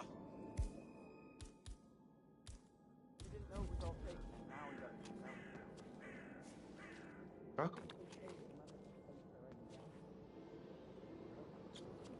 Come in, JHQ. This is Undertaker. Something's going down and I'm having a look. Over and out.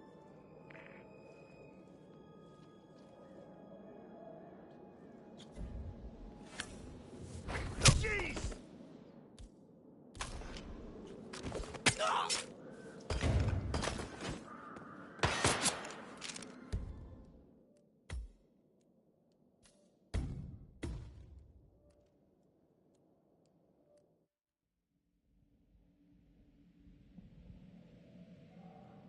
That'll be a first for me. I hope I can keep a straight face. It's not funny at all. Something bad must have happened to Madame Carlyle to pull a stunt like this. She's a great woman. Not strong, intelligent, really admired.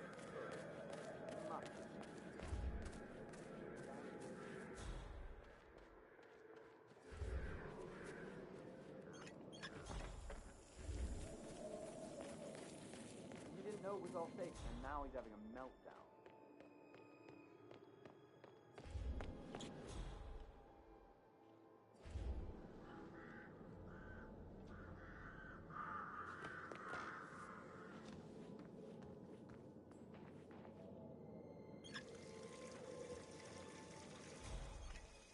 What?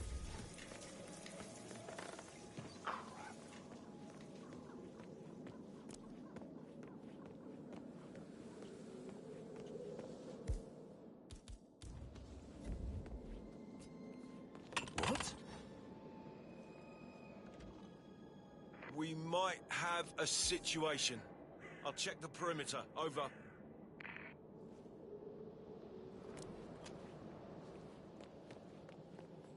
Hello? Is anybody there?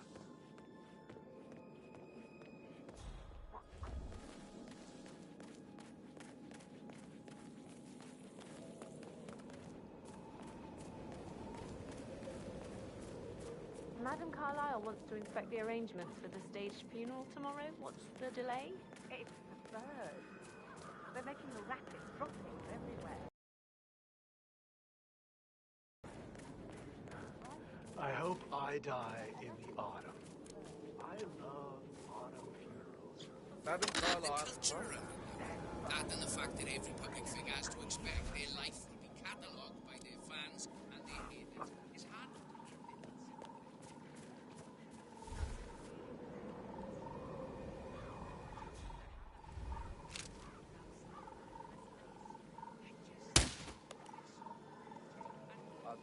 Conserve energy.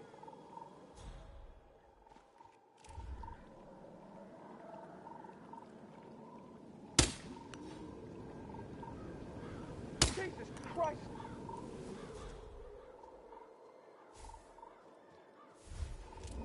Madame Carlyle is dead, so there is no funeral.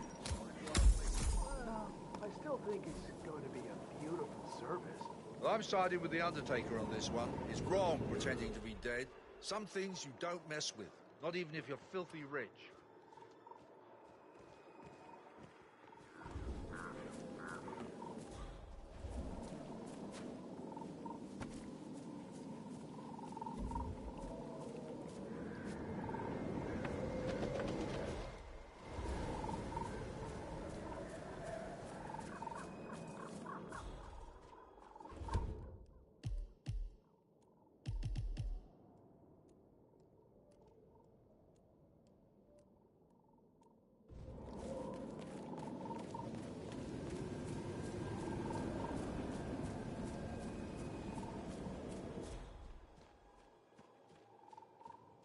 doubt that's true, though.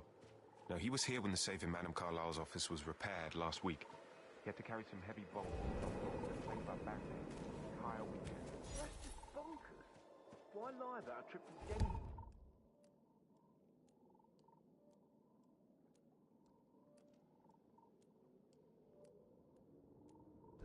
Does that? The harmers, that.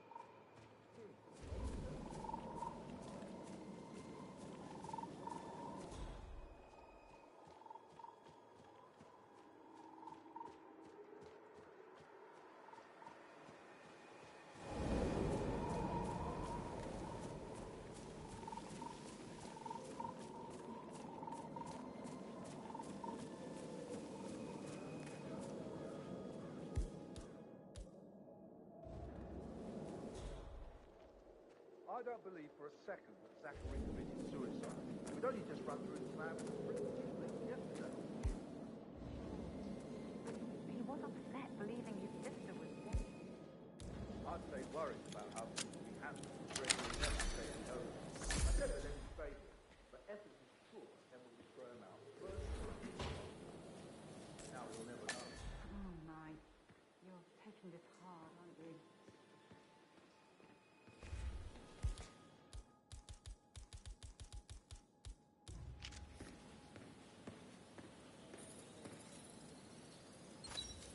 This is a table showing lethal dosages for the poison used to kill Zachary.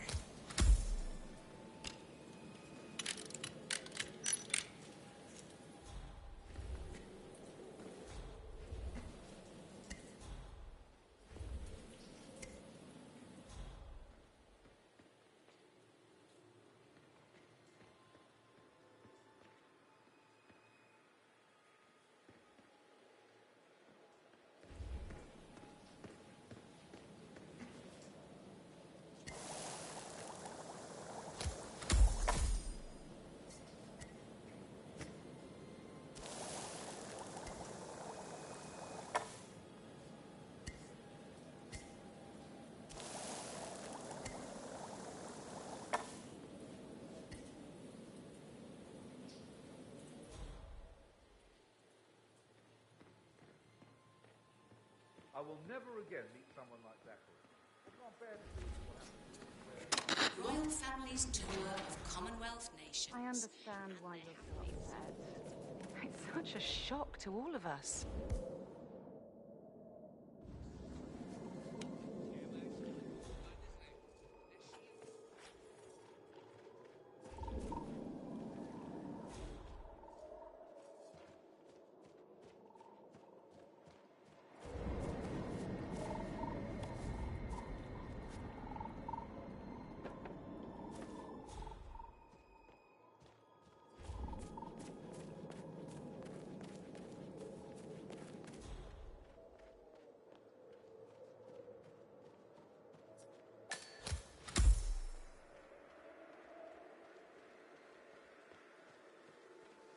Bad news, I'm afraid. We don't have any extra fuses. Ethel looked everywhere. You've got to be kidding me. Nope. What are you doing? You've got to leave right now. Please.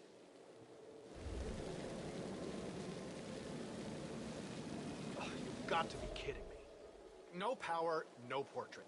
Oh, Madame Carlyle will be furious. She expects the family photo to be done any moment now. I need this shoot to happen, okay? And I need it to be perfect. Can't we just take a fuse from another fuse box? I guess we could do that. Good. I'll finish setting up, and then we'll grab the fuse just before you call down the family. Good. Yeah, that's a good plan.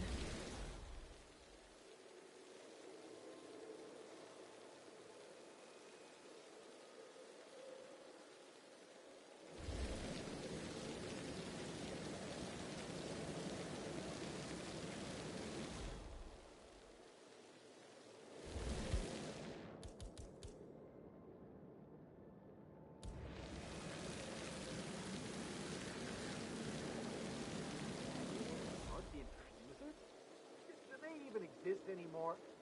How old is this shit?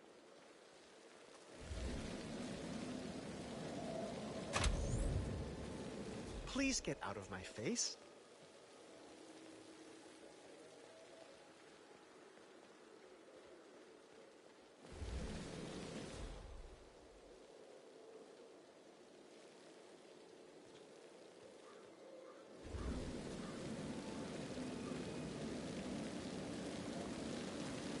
Hey, who are you? Hold it right there!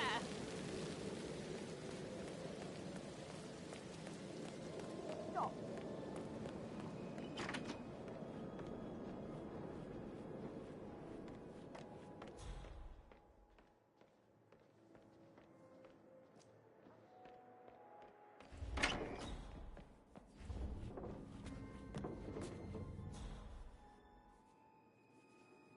Oh, hi, Martin. Rebecca here. I need you to dig up the contract we have with the law firm Morgan, Yates and Cohn. No, I think they revoked the unanimous vote on prolonging the lease for the New York branch. I know they can't do that. That's why I need the contract. In Sydney? Why wasn't I told? I'll get right on it. Do you have his number? Send it to me. Thanks.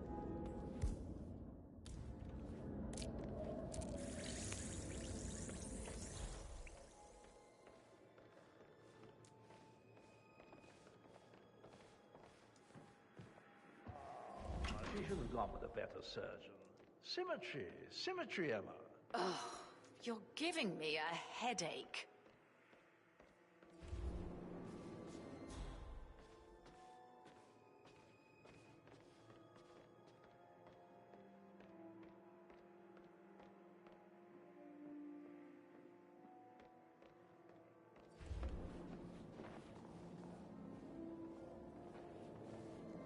Hey, how you doing?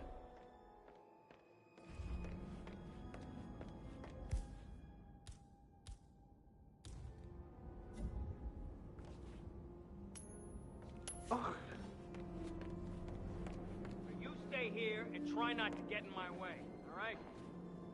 Be careful now. Awesome.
Huh?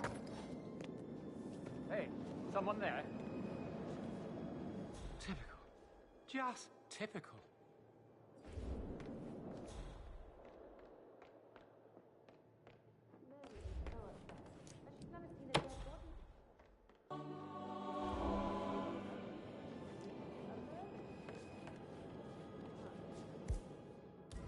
Hey! Excuse me, sir. Just a second. Let's...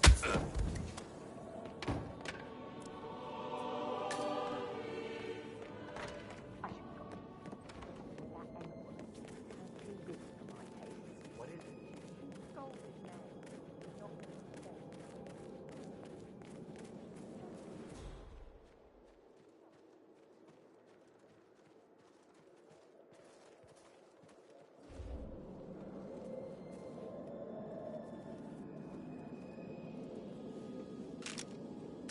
So have you been doing? Anyway, sleeping okay?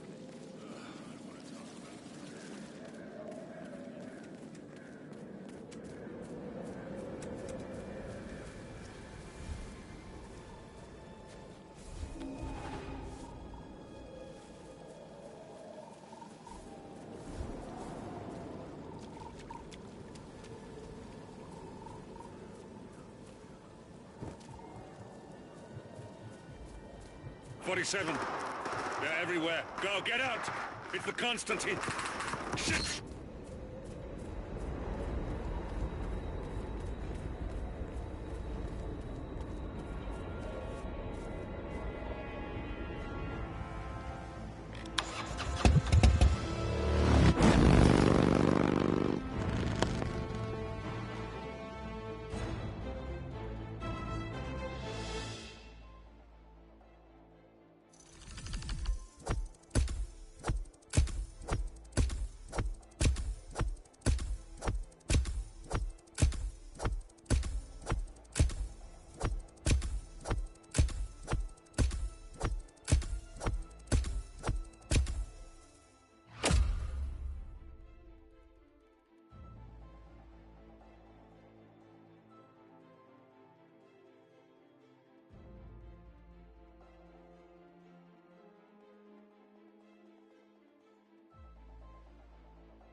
Don't respond, just listen. Diana can't help you now. You need to find Olivia. She will know what to do. I wish there had been more time.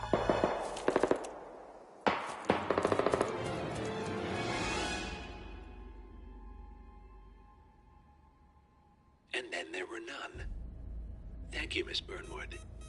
Now, it's my turn.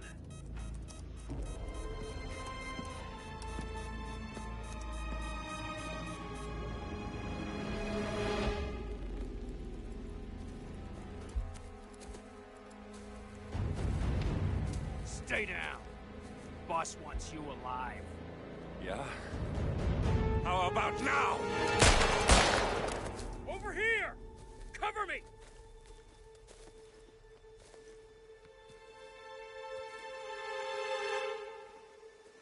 Walk away! Or what? You gonna take us all on? Don't. Tell the Constant to start running!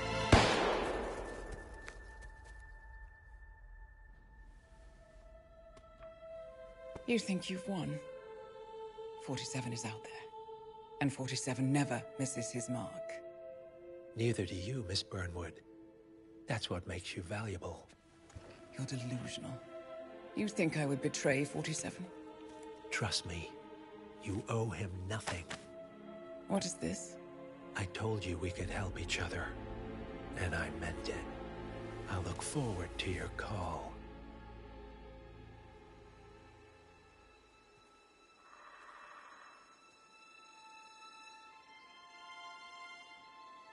Gray is gone. Go to Berlin and stay out of sight.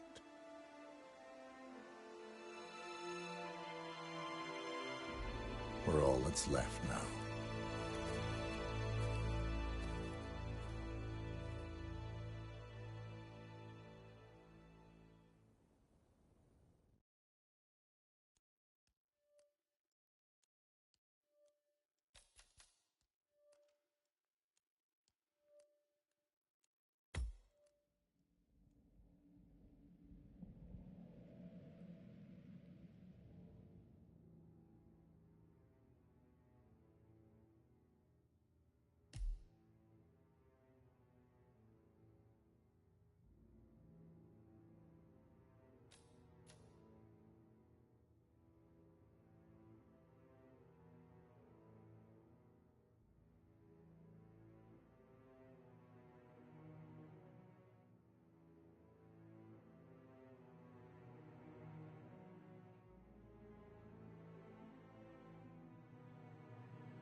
Good morning, 47.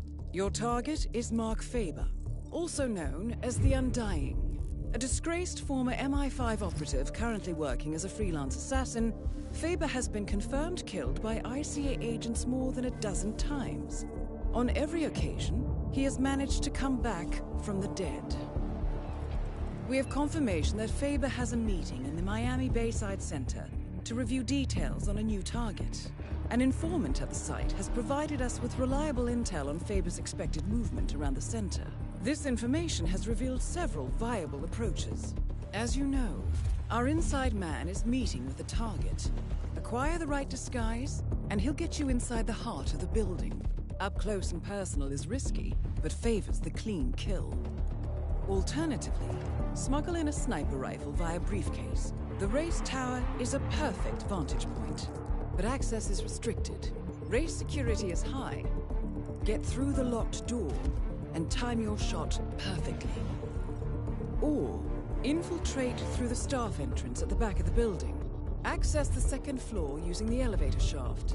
Move unseen inside the weapons demo room and infiltrate as you see fit. Act once an opportunity presents itself, or rig the room to your advantage and leave unseen. Be mindful, however. The repercussions of being exposed here would be severe. I'm confident even more opportunities will reveal themselves once you arrive on site. 47. To be entirely honest, this one's a bit of an embarrassment. Please make sure he doesn't come back again. Good luck.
Good afternoon, 47.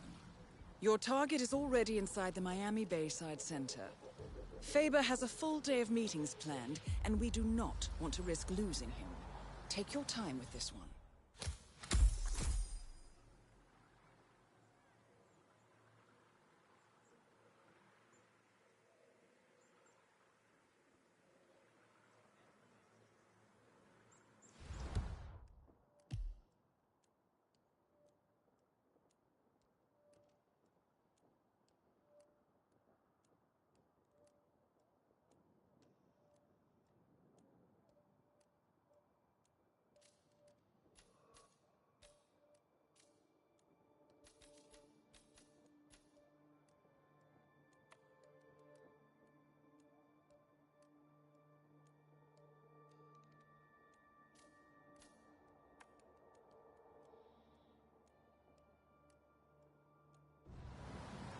Dave Reddy, our informant, is waiting for you in the reception area. If you like, he can lead you to a meeting where Faber will be in attendance. What you do from then on is up to you. Be mindful, though. He will not wait around for long.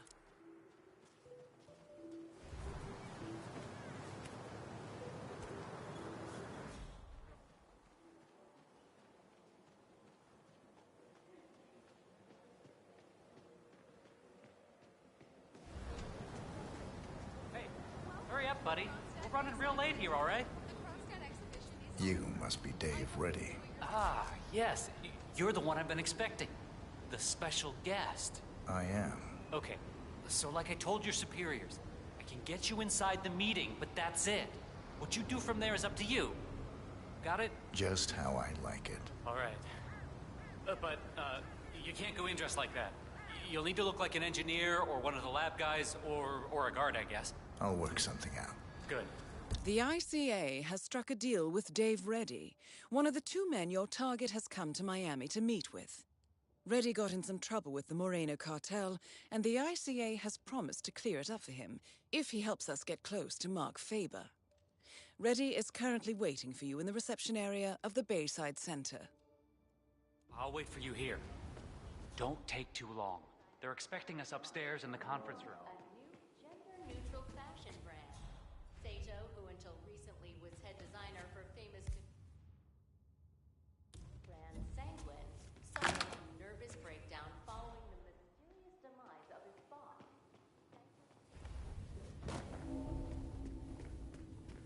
Don't you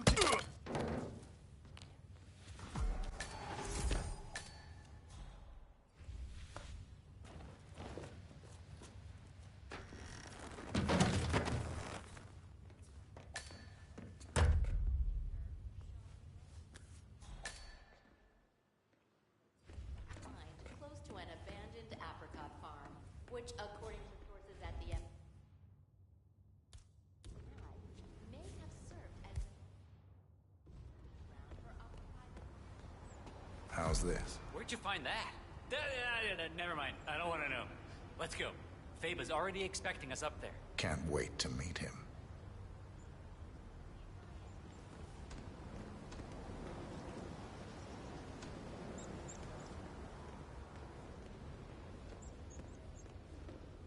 This guy's with me. Hey, dude. So, amazing this job deal on is Sierra closed when we Core. enter the room, all right? I get you in, that's all. And then your people take care of my problems. Don't worry. We'll fulfill our end of the bargain. Solid. You know, I don't know what I was thinking, honestly. Getting involved with people like the Morenos, it was stupid. I thought I could make some quick cash, you know? Buy that yacht, sail a couple of babes to the Caribbean for the summer. Stupid! The Moreno cartel is the biggest in the Southern Hemisphere. You don't try to cheat those kind of people. I wish I'd met you a little earlier, buddy. Could've used that advice 6 months ago, you know? Anyway, we're almost there, so, let's put on our game faces. Yeah, hey, bro. That is Mark Faber. Possibly the there most you are. elusive man in the history of the something ICA. Different. I'm Mark Faber. Mr. Faber! What an absolute pleasure to meet you. I'm Dave Reddy, Special Acquisitions Gatekeeper, working with you on this job. I'd show you my break book, but I'm sure you've already heard about me. Can't say that I have. Oh, I see. Before we begin, I just wanted to tell you that I've read up on your file. Oh, man, very impressive. It's all about enjoying what you do. Couldn't agree more, my friend. I've prepped an extensive briefing to help us sync up on the subject that needs to be, consulted with. I think it'll provide you with a full 360. Good. Let's proceed. Hey, not a problem, Mark. Not a problem at all. All right, well, let's grab a seat and get this show on the road. Okay, so the consultation is with a man called Pavel Sukov, a relative of your boss's former partner. 10-4. For the last 6 months, Sukov has been dishing out malicious rumors about my good friend Bob Knox. Did some digging, and it turns out he's publishing a book about the secret beginning of Kronstadt Industries. Completely ridiculous effort. But the rumors are putting a hard stop on the growth of our stock. He's been putting out some very quotable things in the media lately. So, Knox is looking to protect the bottom line. This Sukov fella, he's enjoying the limelight. There was a press conference a week ago, yeah? Huh. You've really done your homework. You're right. He's showering in media attention. Is that going to be a problem? On the contrary, I prefer public consultations. Nowhere better to hide than in the middle of a spectacle. Well, then this is your bluebird, my friend. You know what? Let's try a small exercise. You. I think I need to stretch my legs for a few. Greetings, sir.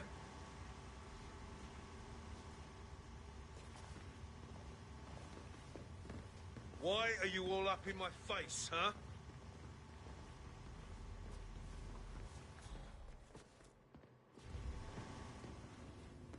Hi, it's me.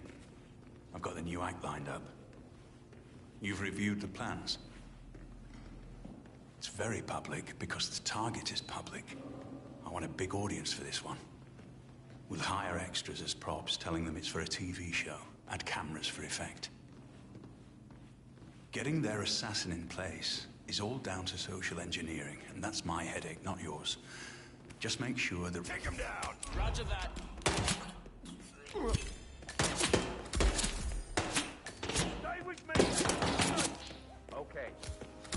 Where's the tango? Report! You do not want to lose this guy again.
This is it.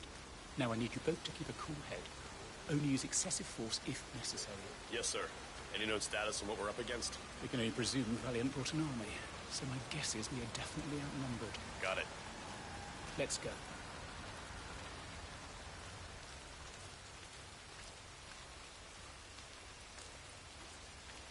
Have you met Valiant before? Once or twice.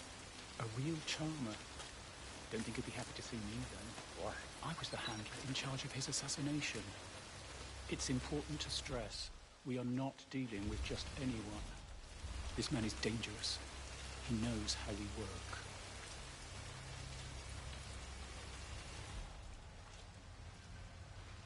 All right, down here. Keep calm, gentlemen.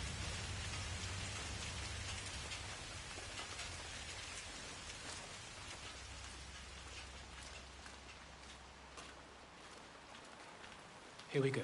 Ah, you must be Mr. Pritchard. Welcome. And you are? Dr. Hay, an associate of Mr. Valiant. He's waiting, so please follow me.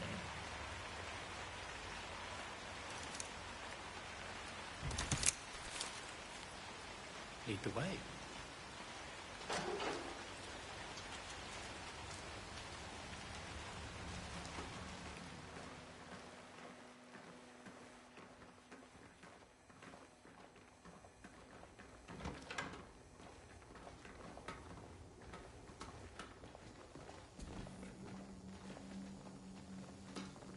So, exactly what do you do here, Dr. Hay? I'm the head biochemist of the operation. Of the operation? Looks like a massacre. Not everyone was willing to comply to our takeover. But, I assure you, this is not my doing. No, I guessed that. This has Valiant written all over it. You knew him back when he was in the ICA. We crossed paths. It's Security protocol overruled.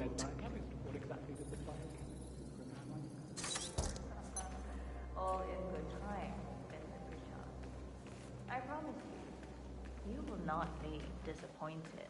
You'll let me leave after this is over. Well, that's nice to hear. We are not barbarians. I assure you, we have used Access denied. This, our facility, for some truly groundbreaking work. And, after all, at the end of the day, the ICA works for the profit of the shareholders, no? In theory. I warn you, though, a segment of our shareholders have motivations beside profit. Power, security. And you, Mr. Pritchard? On the Venn diagram of power and profit, where do you sit? I'm the chief financial officer. I suspect we'll get along swimmingly. Here we are. That is Max Valiant, ex-ICA. Find out what he wants, Valiant. then put him to rest. Can't say it's a pleasure. No flowers. I'm crushed. Pardon my bluntness, but I saw the blood out there. Collateral damage to get your attention. It worked. Look, I come in peace. What do you want, Valiant? Manner, Pritchard. I'm holding all the card here. Show me some respect. The ICA respects you. I'm here, aren't I? Now, get to the point. Don't mock me. Take a seat.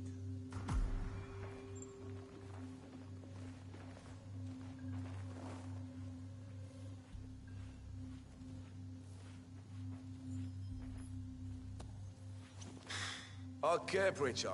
Thanks for showing up. You are here because I'm about to change the game. Big time. Is that so? For years, the ICA has been on top of the game, employing only the best agents to ensure that nobody is untouchable. This dedication to quality is expensive. How much time and money do you put into a single candidate? Anyone? 6 years of training. It's extensive, employing hundreds across multiple fields, and the costs are substantial. A single candidate is estimated at north of 135 million, if they complete the training. And that's if. There is no way you can grow. The required kind of talent doesn't come along very often. What if I told you that I can boost recruits and cut costs? I'd say you're full of shit.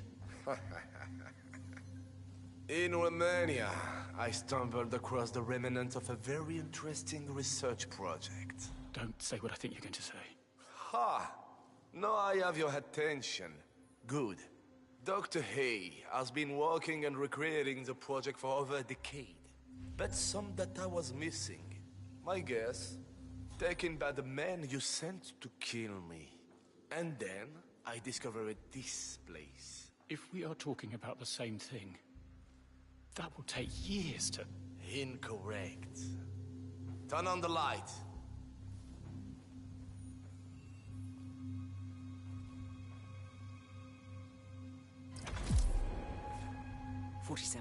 This is a threat we could not have predicted. We need a new line of action. Stand by for further instructions. We have a clone of the human. This is a breakthrough. It's unethical! Are they you? Yes. Beautiful, aren't they? Each clone is a perfect replication of Max Valiant. The perfect agent in his prime. Retaining his memories, skills, his consciousness, if you will. 47, objective updated. I'm authorizing additional targets. Eliminate Valiant and his clones. None of them can make it out alive. I can see you are in shock, Angus. Come, let me give you a tour.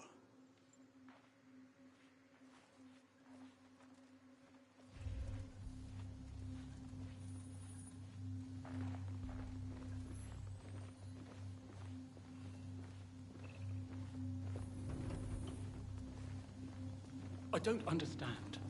If you needed the final data here at the facility, that means you've... All will be made clear soon, Angus. Just take a deep breath. Dr. A will explain more. This is madness. Gentlemen, as you can see, every single one of them is put through an intense regimen, day in and day out. From dawn till dusk, they're pushed to their limits, training their bodies to perfection. Each exercise is designed to test endurance, agility, and strength, ensuring they reach peak physical condition. They are the finest specimens of human engineering, don't you think? Not a single muscle is left untrained, not a skill untaught. They run, lift, fight, and adapt constantly. They're built for excellence, honed for any challenge, and conditioned to be the best in every conceivable way. Well, they have the best genes. Not to brag, but they do. Let's move on. So, what you were saying is that they continue to evolve? Yes. They are a perfect creation. We spend our childhood learning to walk, talk, etc. They are born with those abilities, so of course they are bound to improve. Impressive, don't you think? Yeah. Here we have devised something amusing, designed to test that each clone has inherited Mr. Valiant's legendary agility. I used this move to get past Pentagon lasers. If the clone cannot do it, we have failed. I have to admit, it's impressive. It is, n'est-ce pas? In order to verify the ability to pull off the maneuver under pressure, failure means death by incineration. A bit much, don't you think? Destroying test subjects so easily. You'll find that an infinite supply of candidates allows for a paradigm shift in training methodology. Now, should we continue? An infinite supply? I don't understand. How? That's our secret. You must give me more than that. Let's just say, I found a way of speeding up the cloning process. Considerably. Isn't she great? She's dangerous.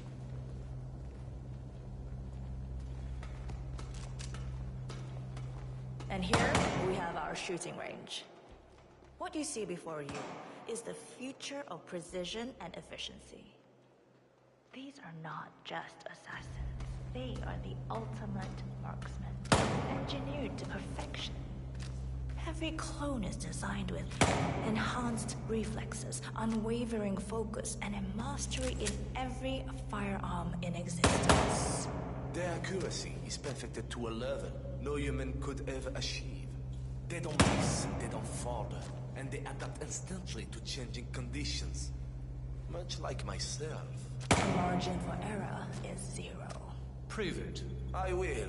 Let's try the game of William Tell, and I will be the target. On fire!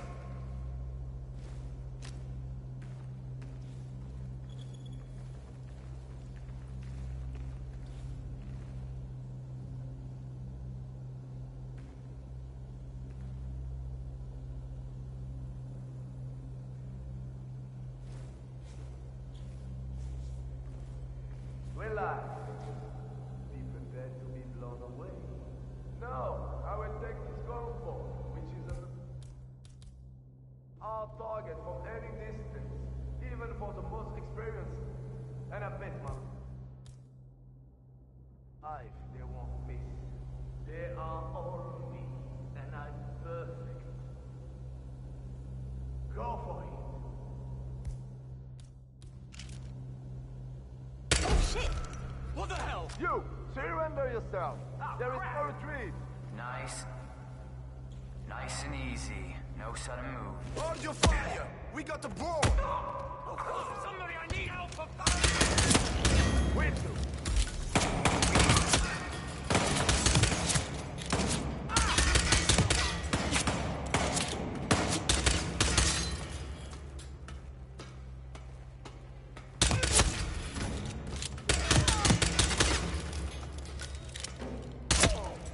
You gotta be... Help! Oh! Damn it! I don't have... Did you... Where is he? Anyone got it?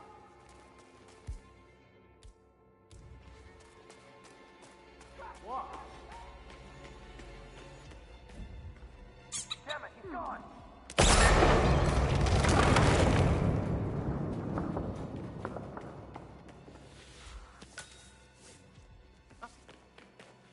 Somebody...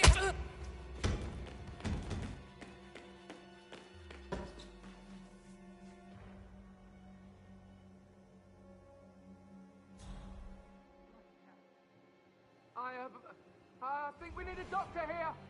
You're gonna be fine, okay?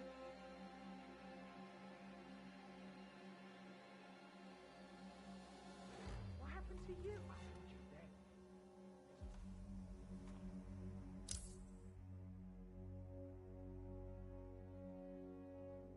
Hey, what are you trying to say? Search the zone. Find him. We are the OG. Acknowledged.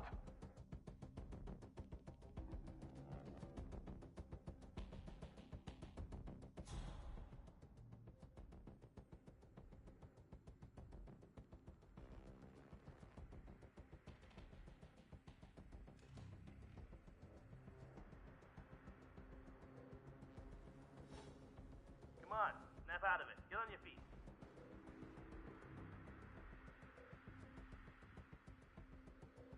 It's over, but they got away.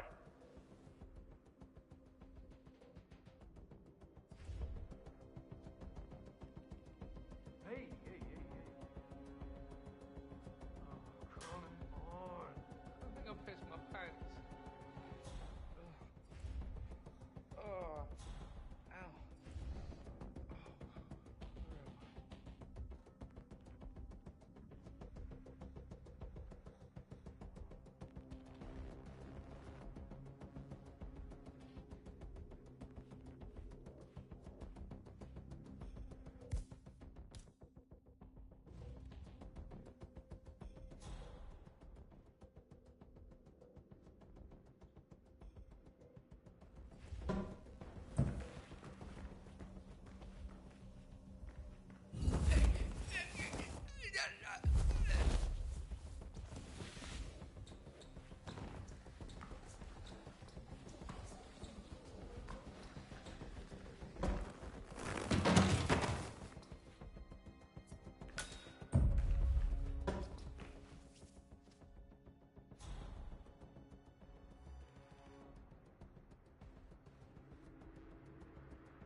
Access granted.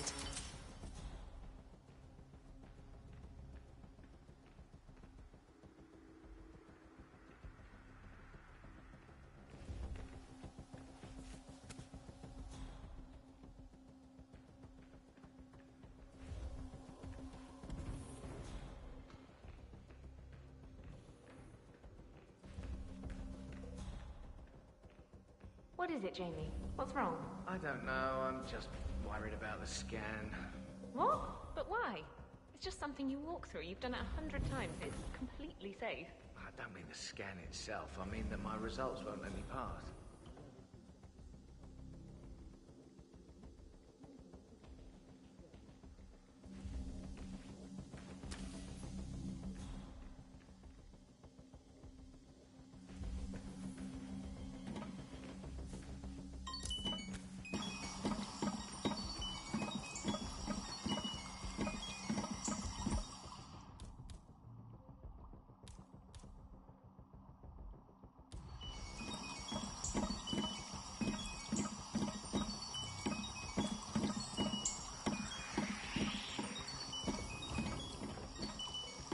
Good.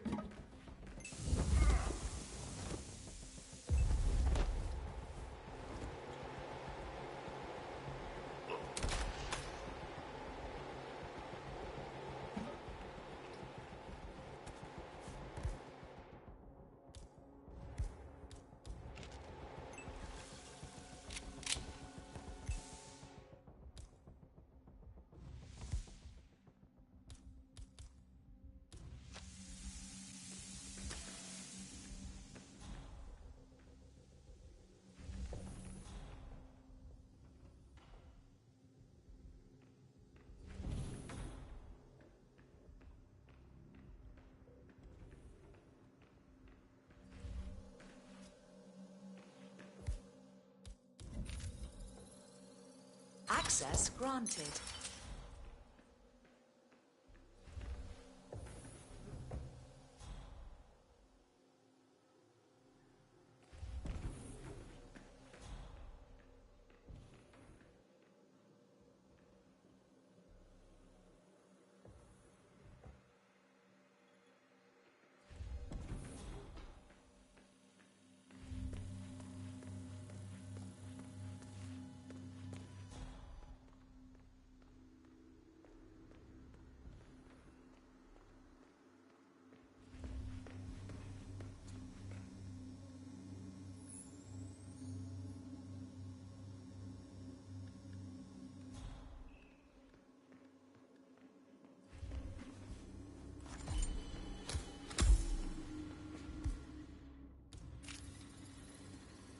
Access granted.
Please don't!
I have to do this.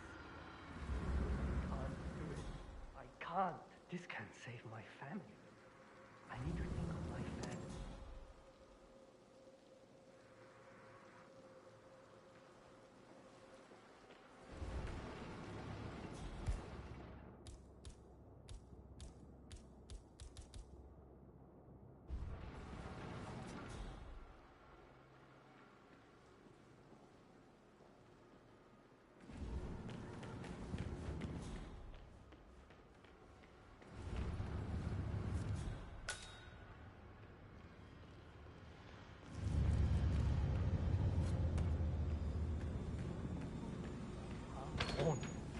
This is my chance. Why can't I just do it? If I do this, I think I'm changing my mind. Money like that will really change things. My family will be so proud. But what if I'm not there to see it?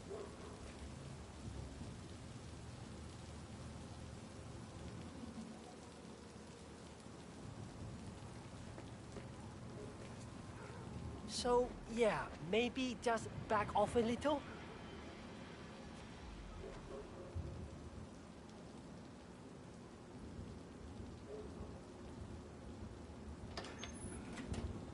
This is it. My big break. It just feels wrong.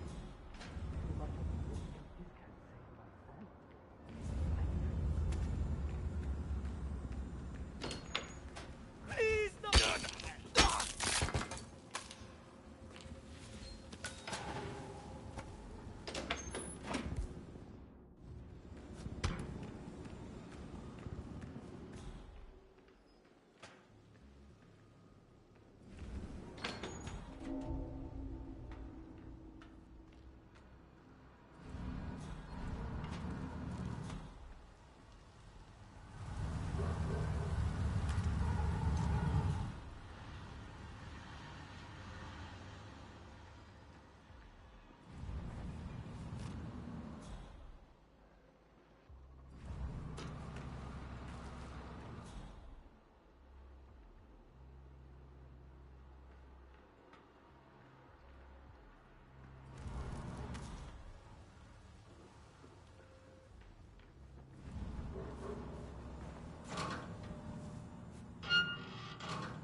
Access granted. Access granted.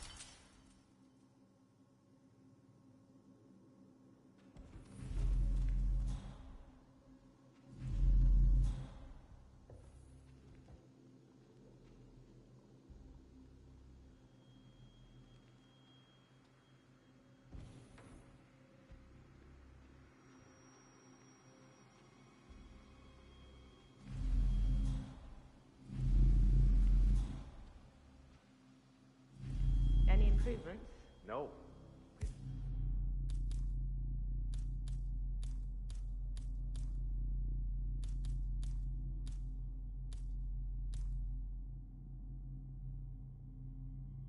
Been dancing like this non-stop for hours. Ever since he got out of the tank. I wonder if it's some old memory from a more innocent time. I wonder what song he's dancing to.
This must be where the clones are created.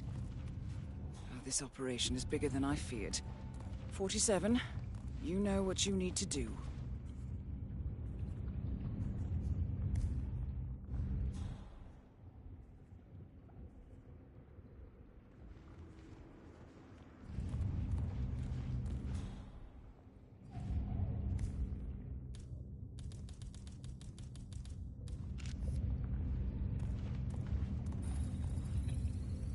Access granted.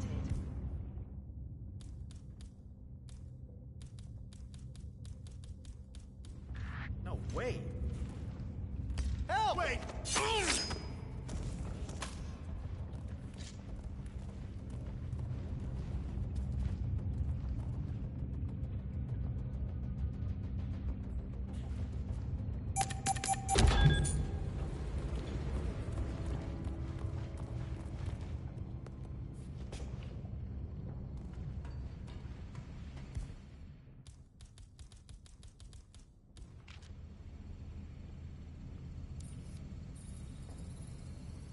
Security protocol overruled.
I'm getting worried. I don't think we're gonna make it out alive. As a friend, don't do anything stupid. We're gonna get through this. So, let's just pray.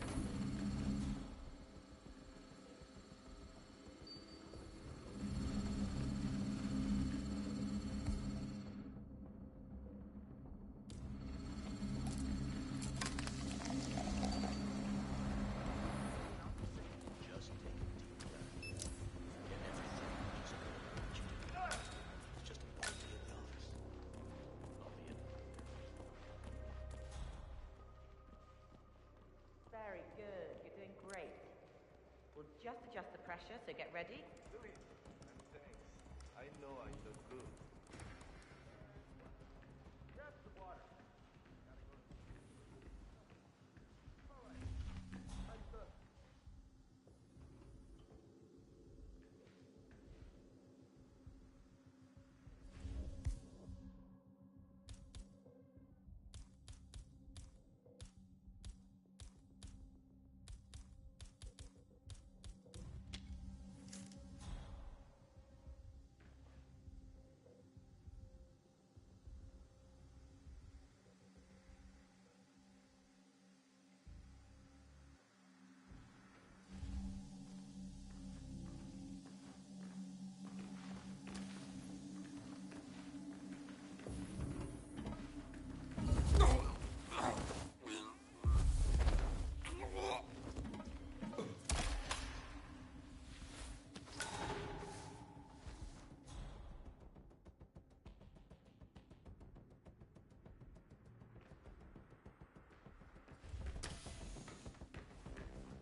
Hey.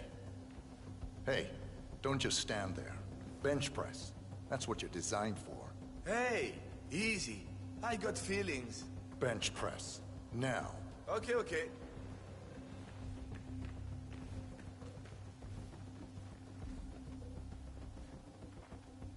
You there. You. Hit the sauna. Now. Sounds good. My muscles are aching. No pain, no gain. Take your time. You look like a carrot. Fantastic. I don't know how you do it. I'm just going to Why? Because I eat... I'm here to relieve you of your duties. Oh. I'll get out of your hair. Oh, I'm terribly sorry. Your look suits you. I'll just grab a cup of tea. Awkward.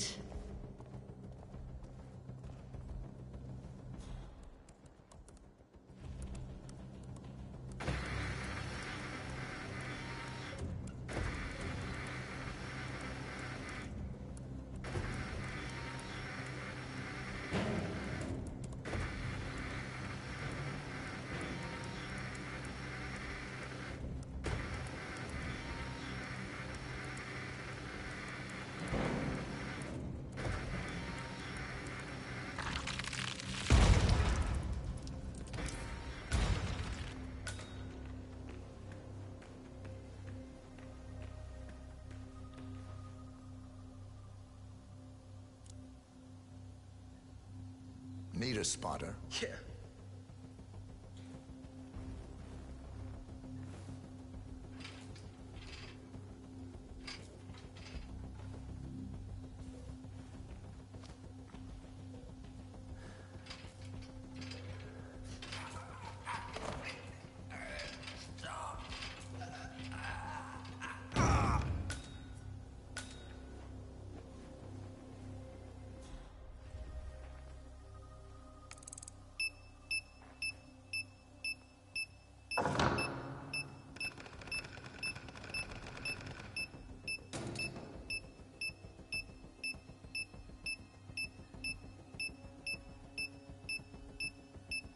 Excellent work, 47.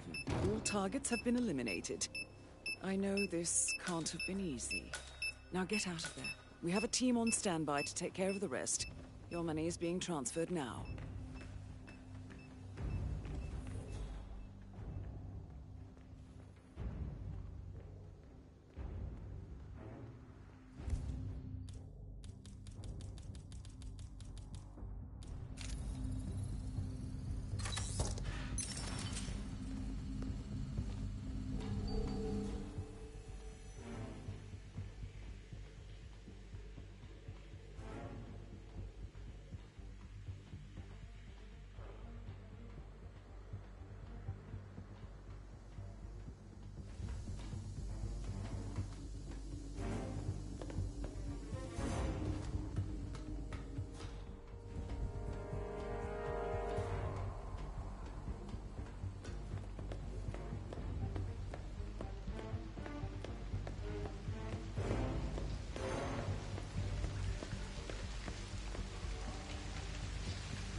Good afternoon, 47. Your target is multi-platinum media sensation Jonathan Smythe. He is the subject of an international manhunt following his involvement in a multiple homicide 3 years ago. He fled prosecution but continues to release records and maintains an extensive financial empire that has only been bolstered by the controversy. We have learned that he will be hosting a private party somewhere in the palace grounds. This is the first opportunity to engage in over 3 years, so we must act immediately. Locating this party and bypassing security to reach the target will be your primary challenge. The clock is ticking, 47. Good luck.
Good afternoon, 47. Welcome to Paris. The target arrived by limousine an hour ago and is somewhere on the palace grounds. Good hunting.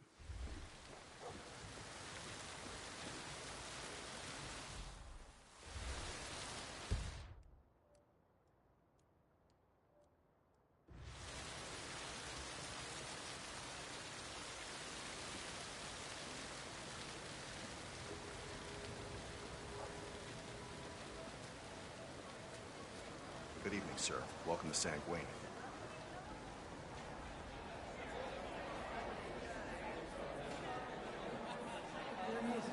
That's Novikov, the owner of Sanguine, right there.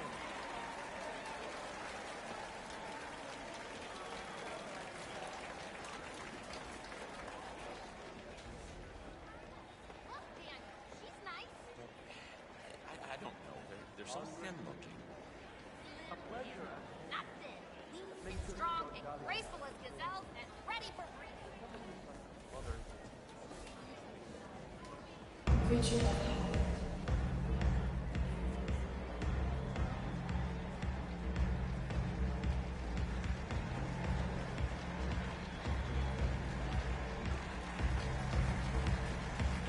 Hello there.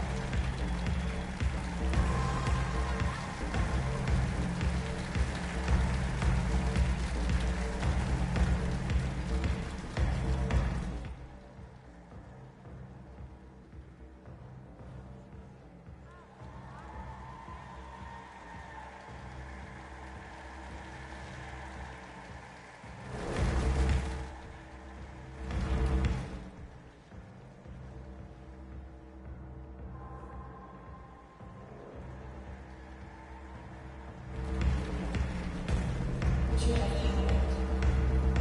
Atheism. 24 hours.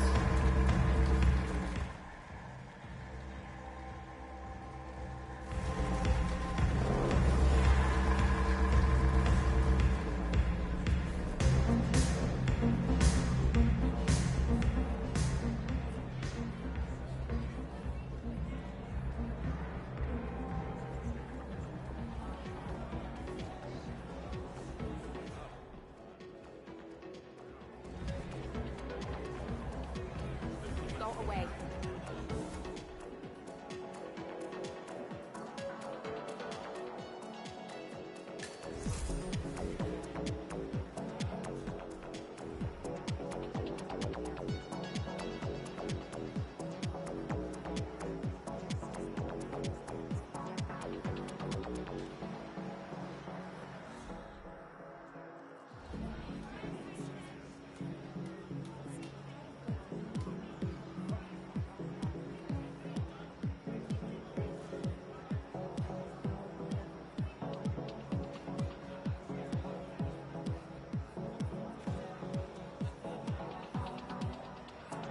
Hey, who are you?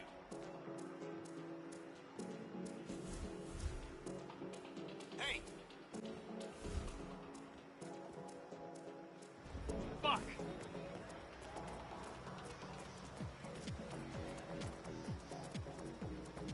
What's the status? Security set up just by the main stairs. Everything should be on smooth. We better stay on our toes, though. Alright, keep my eyes on you. Good. You do that.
Oh, hey, mister.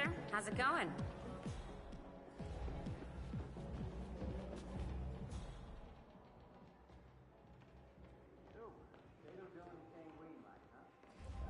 So bad. What do you think? Should we do it? What are you saying? No one will know. They'll just think you got lost in all the chaos. But it's hot couture, okay?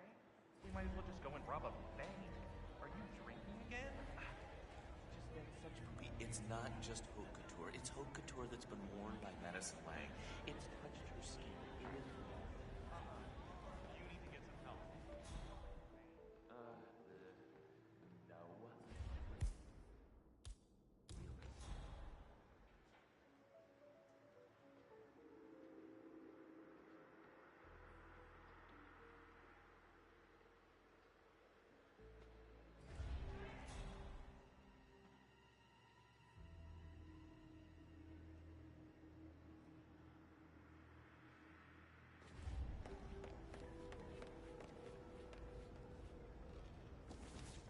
Hi. Yes, Oh, are you? Yeah, well, look, I know it's late, but look, if you could just... Look, I only need a lens for my camera. It's an emergency. Palais de Walewska. It's downtown at... Yes, the Sanguine Fashion Show. I'm about to do an interview with Viktor Novikov, and my intern must have just dropped the equipment bag, because... No, look, I'll meet your guy out front.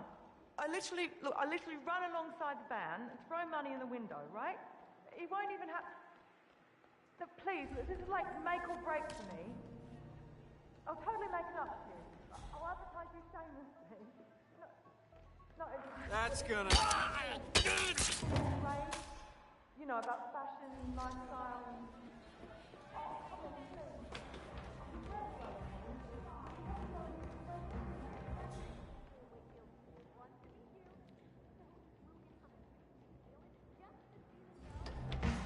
Who does that one remind me of?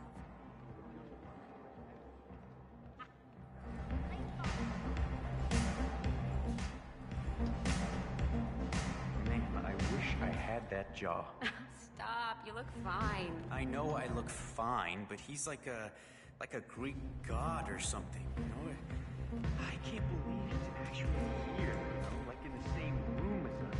Helmut Kruger's been my role model since college. Well, so if he kisses your hand, will you ever watch it again? Yeah, I saw you blush earlier when you put on his makeup. Oh, what can I say? I'm human.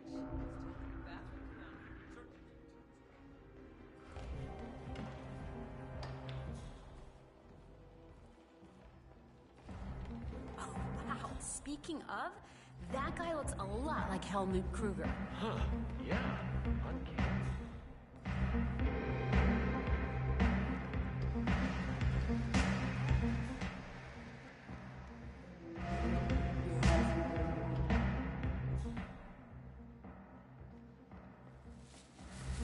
Security is tight today, sir. Sorry for the inconvenience.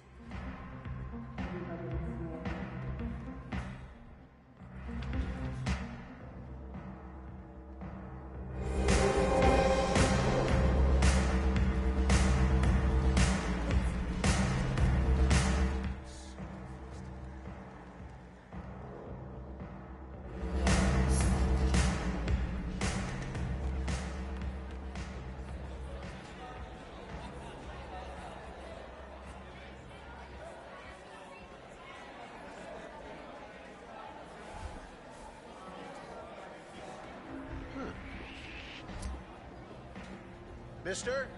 Don't move.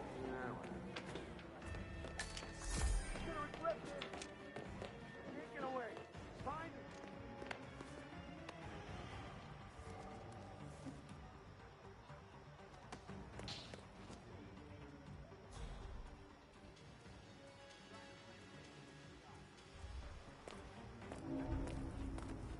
Where'd that guy go? Did we lose him?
What's this one for?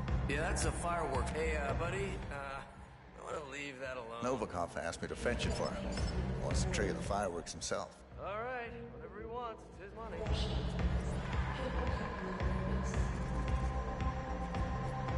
What the hell?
Seriously, for real.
it's closed off now, but we did a quick sweep for explosives yesterday. Let me tell you, this guy's got more frickin' art than the Cosmopolitan. The what, my genius friend? Duh, the Cosmopolitan, the big building next to Central Park. What? What's so funny? Nothing at all.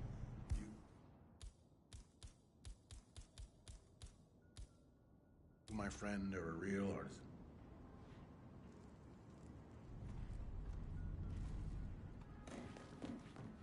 No, no, no! Damn, what was that? Whoa!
Now, ladies and gentlemen, please give a warm hand to the true star tonight, Sebastian Sato.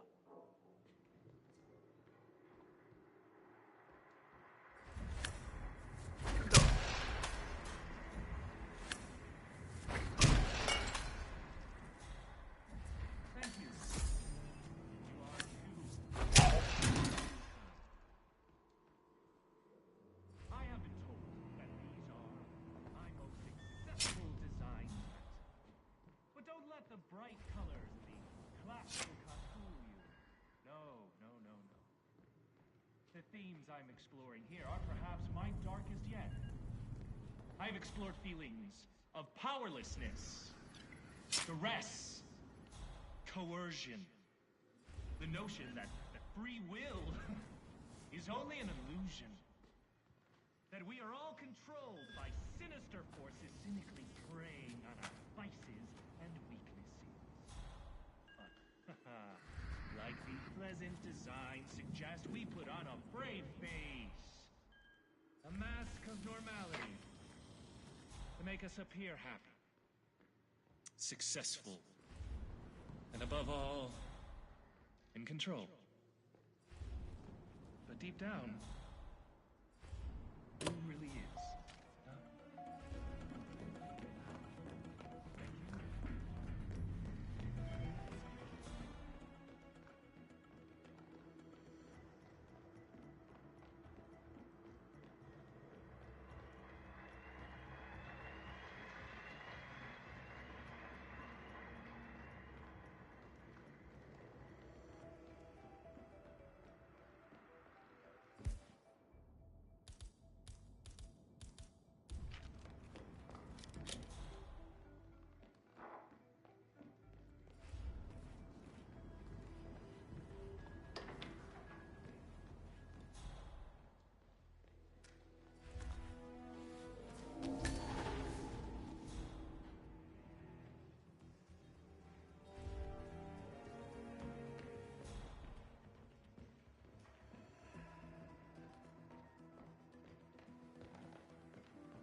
Sir, you're trespassing. Okay, stand still, buddy. You are not complying with my orders. I will need to arrest you. You son of a... Light him up! Affirmative. For what? For the love of God, somebody help me! Whoa! Ah!